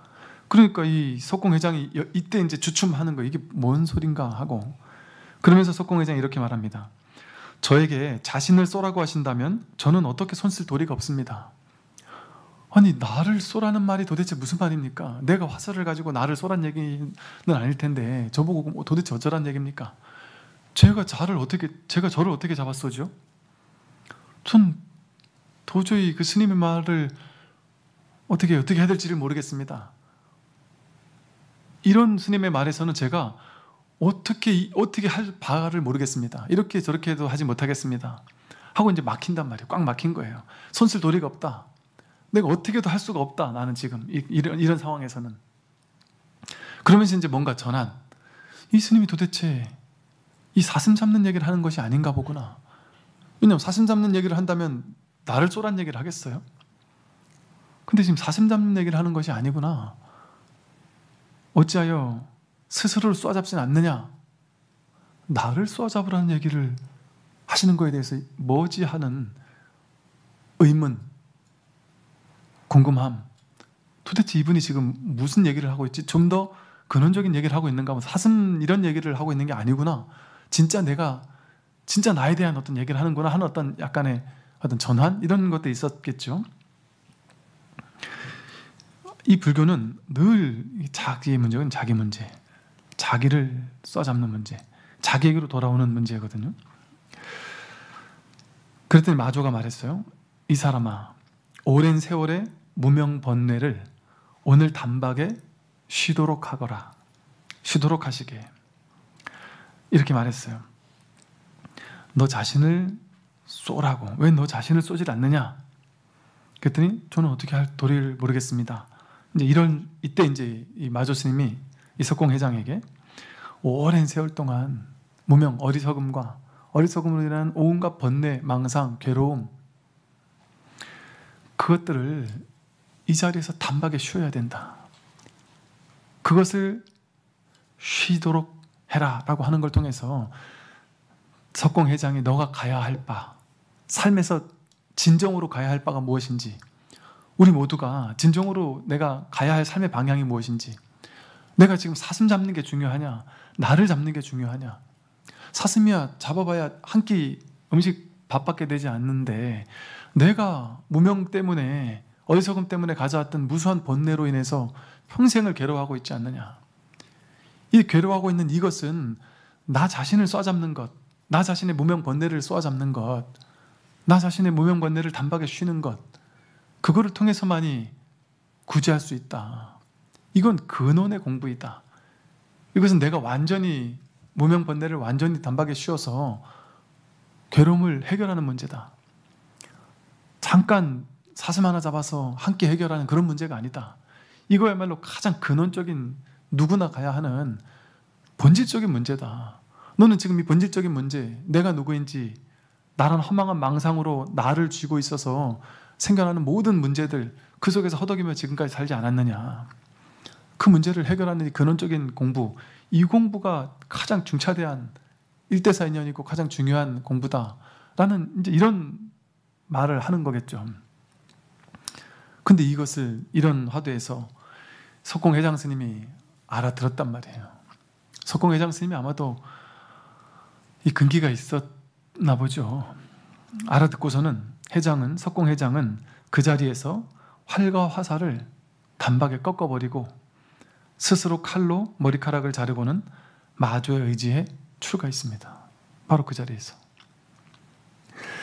우리가 이런 극적인 일이 있을까라는 생각을 때로는 할 수 있겠지만, 이것도 나도 모르는 사이에 내 내면에서 뭔가가 쌓이고 쌓이는 거예요.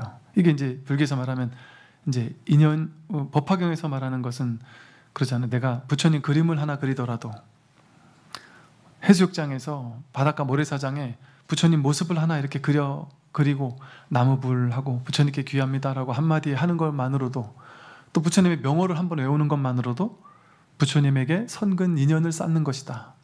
그런 것 하나하나가 쌓이고 쌓여서 결국에 깨닫게 되느니라. 이런 얘기를 한단 말이에요. 옛날에 어머님 손에 이끌려서 절에 가서 내가 절 한번 했던 인연, 또 당장 부처님과 직접적인 인연이 아닐지라도 내가 인생을 살다가 너무 큰 괴로움을 당했던 인연, 내가 이렇게 괴로움 속에서 내가 더 이상 못 살겠다, 막 진저리 쳐지는 인연. 왜냐하면 불교는 거창하게 방편으로 얘기하니까 열반해탈 부처를 얘기하지, 사실은 열반해탈 부처가 없고 괴로움과 괴로움의 소멸이거든요, 이 공부는. 그러니까 자기 괴로움에 막 몸서리를 쳐본 사람들, 그것 자체로 인연을 맺고 있는 거예요. 그래서 이 괴로움에 너무 꽉 차가지고 이게 터지기 직전까지 괴로움이 막 가득 차 있는 사람, 그런 사람은 이렇게 말 한마디에 바로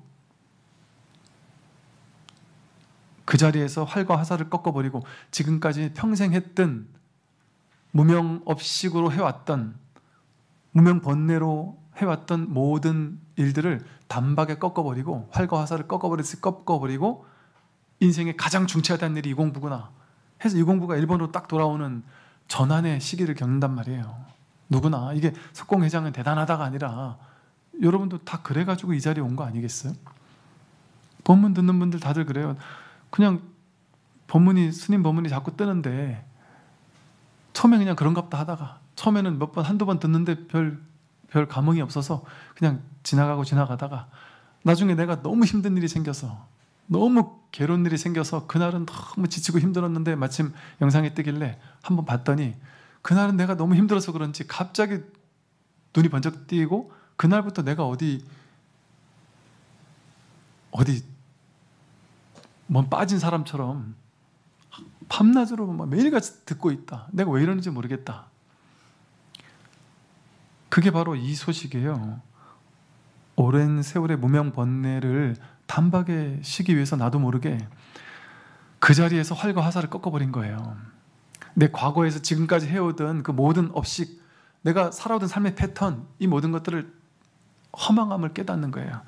무명번뇌를 깨닫고는 그걸 탁 털어버리고, 나는 지금까지 그걸 위해 살았잖아요. 돈과 명예와 권력과 지위와 건강과 성공과 이 모든 것들을 위해서 지금까지 살아왔단 말이에요. 그게 활과 화살을 가지고 사슴을 쏴잡는 일이든 뭔 일이든 내가 지금까지 내 인생이 가장 중차대하다고 생각하는 그 일을 하면서 지금까지 살아왔는데, 그냥 문득 유튜브 속에 낯선 스님의 법문을 듣고는, 혹은 부처님 경전의 어떤 특정한 한 구절을 읽고는 문득 이건 뭐지 하는, 나도 모를 깊은 곳에서의 어떤 떨림이, 감동이, 어떤 전환이 생겨난단 말이에요. 누구나 어느 한때에. 그래서 나도 모르게 계속 법문을 듣게 되고, 그러면서 점차 이 발심이 강해지고, 아, 이게 발심이었구나, 이게 바로 심출가였구나. 그러면서 나도 모르게 지금 벌써 몇 개월째, 1년째 밤낮 법문을 듣고 있습니다. 서울에서 부산까지, 막 강원도에서 부산까지 법문을 찾아 듣게 됩니다. 나도 모르게. 내가 왜 이렇게까지 하는지 나도 모르겠습니다. 그게 바로 이 석공회장 스님이 그 자리에서 활과 화살을 꺾어버리고 스스로 칼로 머리카락을 자르고 출가한 그 도리란 말이에요. 석공회장은 대단하고 나는 별 볼 일 없구나, 그게 아니란 말이에요. 누구나 이런 어떤 인생의 시절 인연을 만납니다. 나도 모르는 어떤 때를 만난단 말이죠. 그래서 삶에 진짜 중요한 게 무엇이냐, 이거를 깨닫게 돼요. 사람들이 뭐 이런저런 고민들을 할 때 제가 늘 마음 공부해서 자기 마음을 깨달으라고 얘기를 하니까, 뭐 그냥 흔하게 스님이니까 불교 얘기하는구나, 불교 깨달으라는 얘기하는구나. 그리고 심지어 저 스님은 너무 불심이 강하다 보니까 나는 현실을 살아야 되는데 현실은 2번으로 두고 이 공부를 1번이라고 여기면서 공부하십시오 이렇게 얘기하니까 스님들은 배울 수 없어. 종교인들은 배울 수 없어. 결국에는 지 종교 믿으라는 거고 지 종교 1번으로 하라는 거잖아. 그렇게 생각하는데 이 1번으로 하라는 말이 뭐겠어요? 제가 여러분한테 불교 믿으라 그랬습니까? 우리 절 나오라 그랬습니까?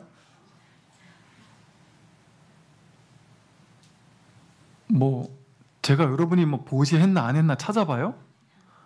여기 와서 귀의를 하라 그랬습니까? 돈을 내라 그랬습니까? 뭘 하라 그랬습니까? 아무것도. 오히려 너무 과하게 와서 하는 사람들에겐 그렇게까지 의지하지 마라 그래요. 오히려 그렇게 의존 쪽은 정신 가지고는 못합니다. 그래서 너무 의지하고 의존하려고 하는 사람한테 제가 오히려 끊어버려요. 그리고 공부되면 떠나가야지 여기서 자꾸 있지 말라고 그러고. 그 1번이 뭔 1번이에요? 불교 믿으라는 1번 아니에요. 자기의 괴로움과 괴로움의 소멸. 생로병사의 문제가 누구의 문제예요? 내 문제 아니에요. 내 늙고 병들고 죽는 문제 해결하라는 거예요. 자기 문제를 해결하고 자기 문제 해결해서 떠나서 다른 사람에게도 도움을 주라는 얘기거든요. 근데 이게 어떻게 자기 문제지, 이게 어떻게 불교 문제고, 어떻게 저 스님만의 문제고 불교 포기하는 문제입니까? 온불교 교무님이 이렇게 인터뷰 하라고 오셨는데 얘기하다 보니까 그런 얘기를 하게 됐어요. 제가 느끼기에 모든 종교가 마찬가지인 것 같다. 종교 신자라는 거는 불자, 기독교, 천주교, 온불교 신자, 그게 신자가 아니라 괴로워하는 사람이 신자다. 괴로워하는 사람이 불자지. 왜? 괴로움에서 벗어나야 되니까. 그러니까 부처님이 한 일이 그거다. 정확히 부처님이 불자를 늘리려는 일을 한 게 아니라 괴로운 사람에게 괴로움을 해결해 주는 일을 평생을 하다가 가셨다. 그거예요. 딱 정확히. 그러니까 이럼에도 불구하고 자기가 자기 문제 해결하라는 건데 이 자기 문제 해결 안 하면 되겠습니까?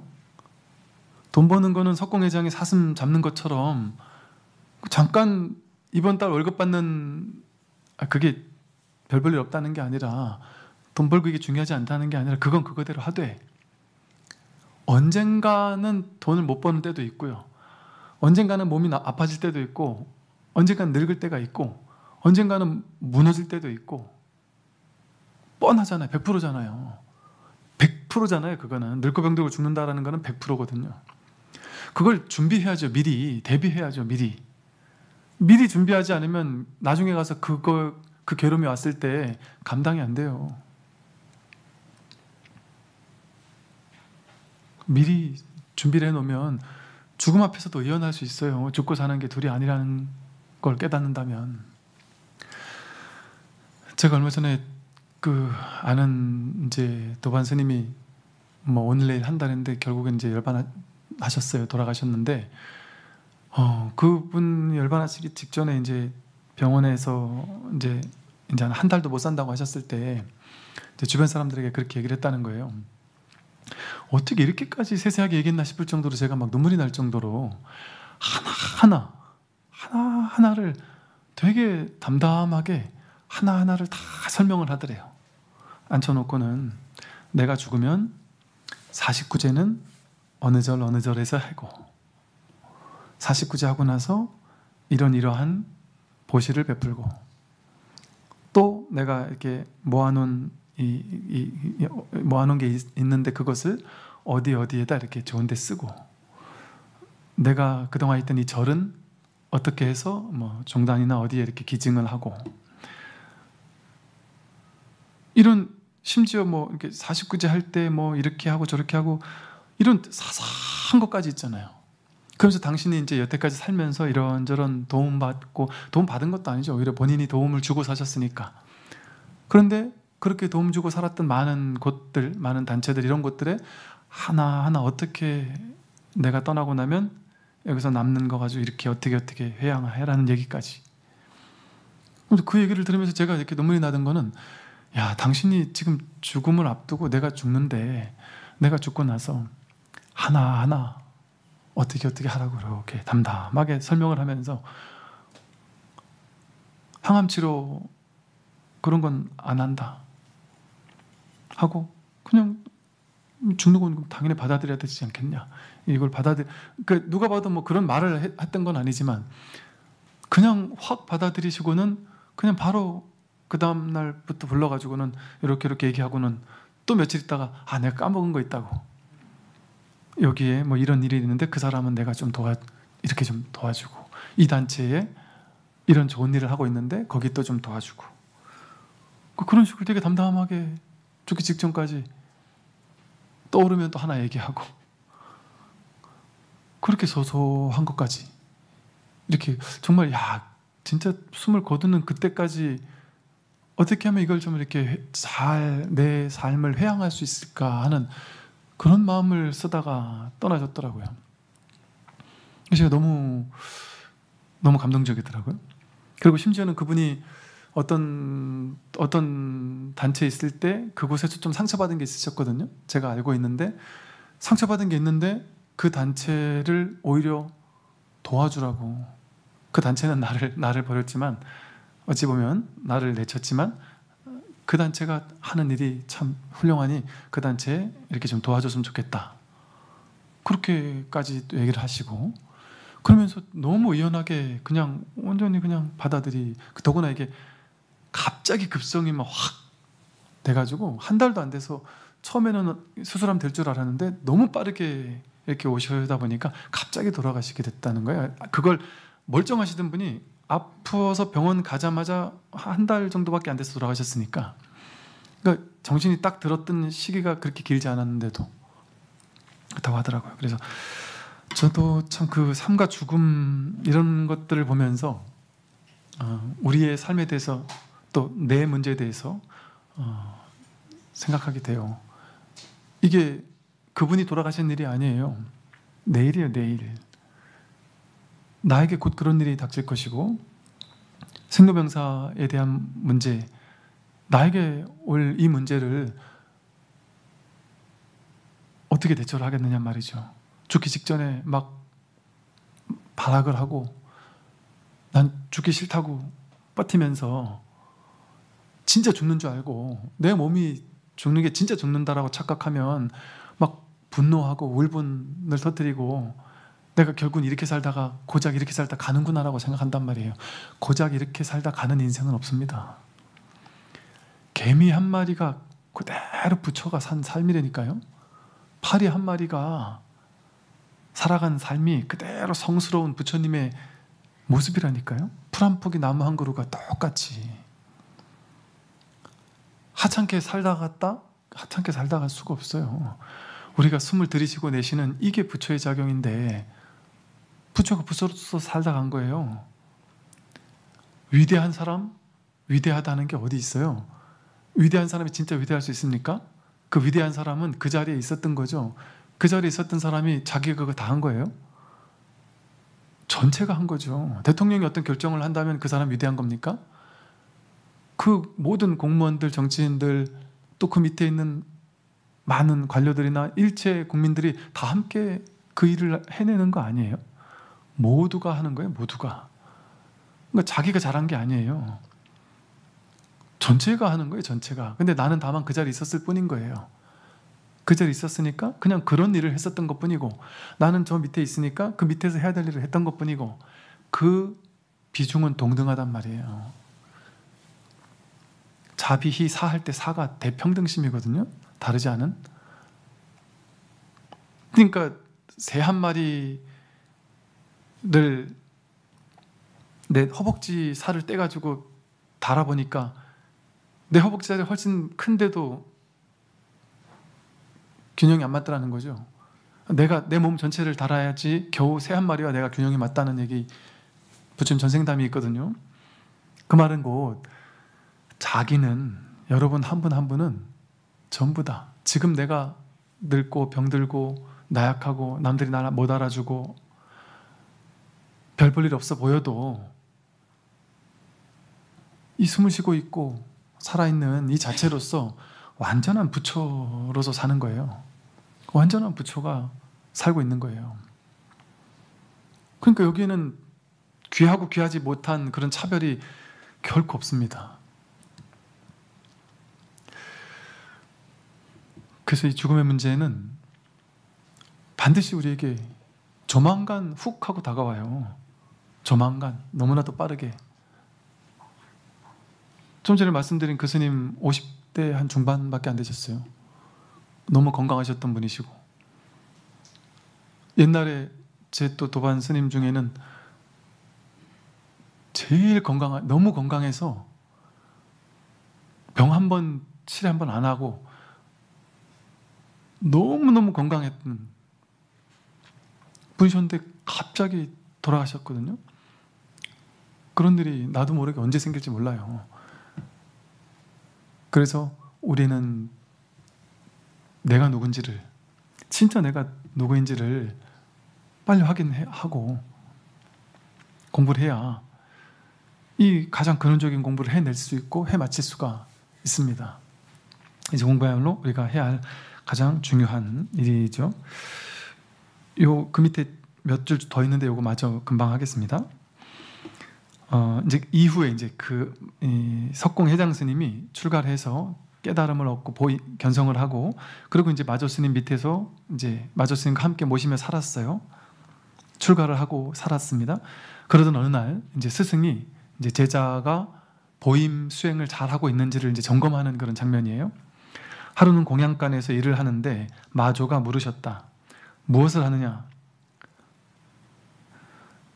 공양간에 석공회장이 이렇게 일을 하고 있는데 마조가 이렇게 지나가다가 툭 물어본 거예요. 무엇 하느냐 하고 물어봐요. 그러면 석공회장은 밥합니다. 뭐 반찬 만듭니다. 국 끓입니다. 뭐 일상적인 대화라면 이렇게 얘기를 하겠죠. 근데 이제 마조가 와서 물었잖아요. 법을 점검하는 물음을 묻는 거죠. 그러니까 무엇을 하냐 하고 물으니까 석공회장은 겉으로 보기에는 밥을 짓는 거예요. 근데 본인은 지금 소를 키웁니다라고 답을 했단 말이에요. 시부도에서 보면 깨달음을 소를 보고 소를 잡고 소를 키우는 그런 과정으로 묘사를 하거든요. 그러니까 소를 키운다는 말은 모구, 소를 키운다는 말은 깨달음 이후에, 견성한 이후에 이 견성을 잘 보호임지 잘 지킨다. 이 깨달음에 점점 익숙해지는 시간을 계속해서 잘 보내고 있다. 그래서 계속해서 분별이 왔다 갔다 하더라도 다시금 이 분별은 자꾸 낯설게 따라가지 않고, 분별의 생각을 따라가지 않고, 모양을 따라가지 않고, 말을 따라가지 않고, 늘 그 이전, 본래 자리, 이 분별 이전에 이 소를 키우는 이 자리에 익숙해지는 이 시기를 보내고 있는 거죠. 그러니까 설거지할 때도 겉으로 봤을 땐 설거지하는 모습이지만, 겉으로 봤을 때는 밥을 짓는 모습이지만, 그것이 소를 키우는 것이다. 왜? 설거지를 하면서 설거지 내용에 쫓아가면 자기는 설거지를 하는 거잖아요. 근데 이건 그냥 주어진 일로서 겉모습은 이렇게 하더라도 자기는 자기 마음속에 늘 여유하게 자기 마음을 지키고 있다. 분별을 쫓아가지 않고 있다라는 거죠. 그게 이제 소를 키우는 거예요. 보임, 오후 수행, 깨달음 이후의 수행을 오후, 깨달을 오자 깨달은 이후의 수행이라고 합니다. 그래서 이 마조가 턱 던지는 물음에 말에 끌려가지 않는단 말이에요. 말의 모양에 끌려가면 무엇을 하느냐 하고 물어보면 밥합니다 해야 되는데 소를 키웁니다 이렇게 이제 답을 했단 말이죠. 그랬더니 한 번 더 물어봐요. 어떻게 키우느냐 하고 물어요. 그랬더니 한 차례 풀밭으로 들어가면 바로 콧구멍을 잡아 끌고 나옵니다. 이 중국말들은 이게 이제 그 당시에 말의 패턴을 이해하면 별 얘기 아닌데 되게 어렵게 얘기하는 거죠. 그러니까 이 말이 뭐냐면, 풀밭으로 들어가면 이랬잖아요. 한 차례 풀밭으로 들어가면, 풀밭이 뭐냐면 그 당시 이제 스님들 사이에서는 풀밭이라는 게, 풀이라는 게 번뇌망상을 얘기해요. 번뇌망상에 막 끌려가는 걸 얘기해요. 그래서 번뇌망상이 막 자라면, 풀처럼 막 자라더라도 거기 끌려가지 않고 풀밭으로 들어가면 소가 이 풀밭으로 들어가면, 분별망상으로 다 끌려 들어가면 그러면 내 본성을 잃고 자꾸 번뇌에 이렇게 끌려간단 말이죠. 끌려가면, 풀밭으로 끌려가면 바로 소의 콧뚜레를 잡고 콧구멍을 잡고 끌고 나온다. 이 말도 되고요. 소의 콧구멍을, 콧뚜레를 잡고, 소를 키우고 있으니까 콧뚜레를 잡고 끌고 나온다. 이 소리도 되고요. 또 하나는 콧구멍이라는 거, 혹은 코라는 게 깨달음을 얘기합니다. 깨달음을. 왜 그런지는 뭐 자세히 안 나와요. 어떤 사람은 우리 몸이 이렇게 서 있으면 몸의 제일 앞에 여기 코가 먼저 있는 것처럼 우리 첫 번째 자리 맨 앞에 먼저 성품이 먼저 있다. 뭐 이런 식의 얘기를 하는 사람도 있고 한데 크게 개연성 있는 것 같지는 않고, 어쨌든 이 깨달음을 콧구멍에 비유하기도 합니다. 그래서 이 콧구멍을 딱 잡아 끌고 나온다. 그러니까 이 법의 자리에 내가 분별에 끌려가려고 하면 그걸 알아차리고 다시 법의 자리로 돌아온다. 이 말이거든요. 이게 오후 수행입니다. 오후 수행하는 방법입니다. 그러니까 어떻게 키우느냐, 어떻게 수행하느냐 했더니 풀밭으로 들어가면 바로 콧구멍을 잡아 끌고 나옵니다. 그랬더니 마조가 그대는 참으로 소를 잘 키우고 있구나 하고 지나갔단 말이에요. 이게 이제 깨달음 이후에 공부하는 방법이에요. 깨닫고 난다고 해서 분별망상에 끌려가지 않는 게 아닙니다. 계속해서 분별망상에 끌려가요. 끌려가고 그거는 끈질기고 끈질길 수도 있어요. 물론 사람에 따라 좀 다르겠지만, 어떤 사람은 좀 안 그럴 수도 있겠지만 아주 끈질기게, 심지어는 30년, 40년 보임한 사람도 끌려간다. 그런 걸 고백을 하거든요. 우리는 그러잖아요. 이렇게 깨닫고 나면 밥을 먹어도 다 평등하니까 모든 음식을 똑같이 평등하게 먹겠지. 조조스님가 그랬어요. 40년을 공부를 했는데도 40년을 공부했는데도 내가 먹고 싶은 거에 손가락이 먼저 간다. 분별에 끌려가지 않는 게 아니란 말이에요. 분별에 다 끌려가요. 그런데 분별에 끌려가는 건 당연한데, 분별에 끌려갈 때 내가 끌려간 줄을 알고 다시금 분별 아닌 이 본래 자리, 내가 확인한 이 자리로 돌아올 수 있느냐, 이것만이 진실하니까. 아무리 뜯어보고 찾아봐도 이것만큼 진실한 게 없으니까, 나머지는 다 망상이니까. 이건 되게 단순한 얘기예요. 진짜 다 망상이에요. 생각 일으킨 건 전부 다 망상이잖아요. 근데 이 생각은 진짜인데요? 그럼 망상이잖아요. 이 생각은 진짜인데요 하는 거, 진짜와 가짜가 있다는 얘기잖아요. 진짜라는 생각, 가짜라는 생각이잖아요. 아까 말한 ABC 얘기했잖아요. A라는 종교인한테 가고 B라는 종교인한테 가고 C라는 종교인한테 가서 물어봤다. 그게 더 맞고 틀리고, 이건 다 분별이잖아요. 그 중에 어느 하나를 채택할 거냐의 문제지, 그건 전부 다 분별이에요. 그래서 이 분별 이전, 이것만이 진실해요. 그냥 명백해요. 분명해요. 그냥 점점 공부를 해나가면 해나갈수록 더 이상이 있을 수가 없다. 그냥 이 분별밖에 없어요. 그러니까 세상은 분별밖에 없다라는 그 사실을 탁 확인하고 나면 그 분별에 끌려갈 필요가 없는 거예요. 그걸 보고 그냥 다시 이 자리로 돌아온다고 하는 거예요. 이 자리가 따로 있는 게 아니라 분별에 끌려가지 않는 거, 이게 이제 이 공부단 말이죠. 그러니까 그걸 뭐 굳이 말로 한다면 윗바사나라고 할 수도 있죠. 내가 분별에 끌려갈 때 끌려간다는 사실을 알고, 좀 늦게 알아챌 수도 있죠. 때로는 빨리 알아챌 수도 있고, 늦게 알아채면 막 끌려가가지고 온갖 머릿속에서 막 온갖 망상을 일으키다가 뒤늦게 가서 이제 알아차릴 수도 있고. 그러니까 깨달음을 얻은 사람도 쉽게 말해 실수할 수 있어요. 그리고 본인이 이제 스스로 실수했구나 하고 깨닫겠죠. 그리고 빨리 돌이키겠죠. 그러니까 끊임없이 이 풀밭으로 끌려 들어간단 말이에요. 나도 모르게. 소는 그냥 풀밭만 보면 가서 그냥 뜯어먹는 습관이 있어가지고 계속해서 풀밭으로 들어가는 거예요. 분별의 습관은. 그러니까 깨닫고 나더라도 그 분별의 습관이 지배한단 말이에요. 소를. 그래서 자꾸 분별을 쫓아갈 수밖에 없다. 그러나 이제 그 이후 공부는 훨씬 수월해진다. 무의로서 크게 애쓰지 않아도 그냥 삶을 사는 걸로 자연스럽게 그냥 공부가 된다. 그러니까 사는 게 그냥 공부다. 그래서 그냥 지극히 평범하게 삶을 사는 거예요. 이제 일 없이 삶을 사는 거예요. 깨닫고 나면 삶을 막 휘황찬란하게 사는 게 아니라 옛날하고 똑같이 다시 사는 거예요. 근데 이제 일 없이 사는 거, 온갖 생각을 믿어가면서 사는 것과 생각은 더 이상 믿지 않고 사는 것, 이 몸을, 마음을 나라고 믿지 않고 생각과 몸과 이걸 나라고 믿지 않고 사는 거예요. 그러니까 이제 진짜 자기에게 돌아와 있으니까, 자기에게로 딱 돌아와 있으니까 몸이 늙고 병들고 죽는 건 뭐 큰 신경 안 쓰죠. 그걸 위해 최선은 다하지만, 돌보기 위해서 할 수 있는 최선은 다하죠. 그러나 막 어쩔 수 없이 주어진 거라면 받아들인단 말이에요. 그냥 특별히 이래야 된다거나 저래야 된다는 생각 없이. 오늘 여기까지 말씀을 드리도록 하겠습니다. 보십시오.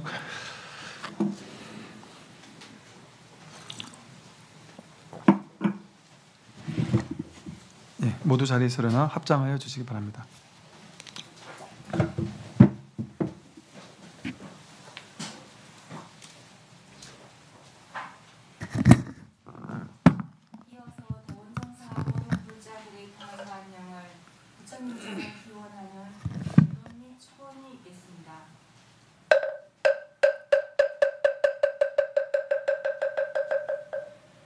나무 삼계도 사사생자부 시아본사 서가 무니불서가 무니불서가 무니불서가 무니불서가 무니불서가 무니불서가 무니불서가 무니불 서가 무니불서가 무니불서가 무니불서가 무니불서가 무니불서가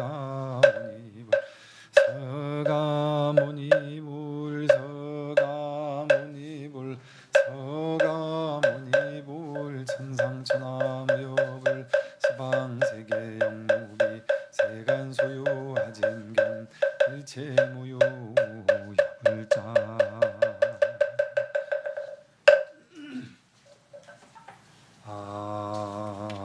항고 시방삼세 체망중중 다함없는 삼보님께 우러르어 고하노니 대자비로 살피시고 바다 같은 공덕의 양원만 성취하여지단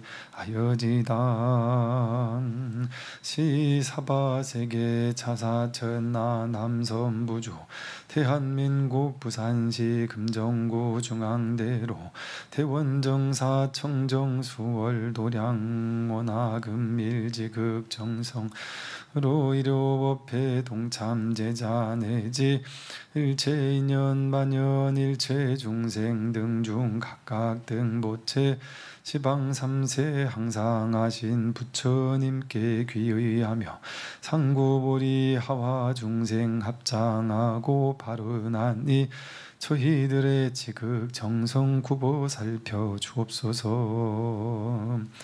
어리석은 마음으로 욕심내고 화를 내어 세세 생생 쌓은 죄업 일심으로 참회하고 삼보전에 원력비로 지심바로 나옵나니 자승자박 울감해온 스스로의 허물들과 좋다 싫다 분별 망상 소멸되게 하시옵고 일체 모든 고통에서 벗어나길 원합니다. 문수보살 밝은지에 보현보살 실천행과 지장보살 크신 원력 관음보살 대자비를 이미도로 갖췄으니 내가 바로 부처임을 깨닫도록 하옵시고 괴로웠던 조건들이 다만 인연 화합임을 통찰하게 하옵소서. 오늘 바로 이 법회에 내가 본래 부처임이 눈앞에서 확인되니 법당 가득 꽃빛 나려 이 소식을 장음 안에 참된 나의 주인공은 본래 부처였음이나 오랜 세월 허망하게 망상분별 주인 삼아 괴로움에 허덕였네. 이제 붙다 오셨으니 일대사의 인연이라. 이 기회를 놓친다면 어느 때에 깨달을까. 남은 세월 지극정성 견성성불 바른 나여 필경에는 깨달아서 나와 남이 고통에서 벗어나게 하여지다. 연우원 항하강의 모래 같은 무량아온 불자들이 창음세계 연꽃 바다 보리 도량 함께 가며 화엄세계 불보살을 항상 뵙길 원하오며 반야지의 일체지가 원만하게 이루어지다. 나무서가모니불 나무서가모니불 나무시야 본사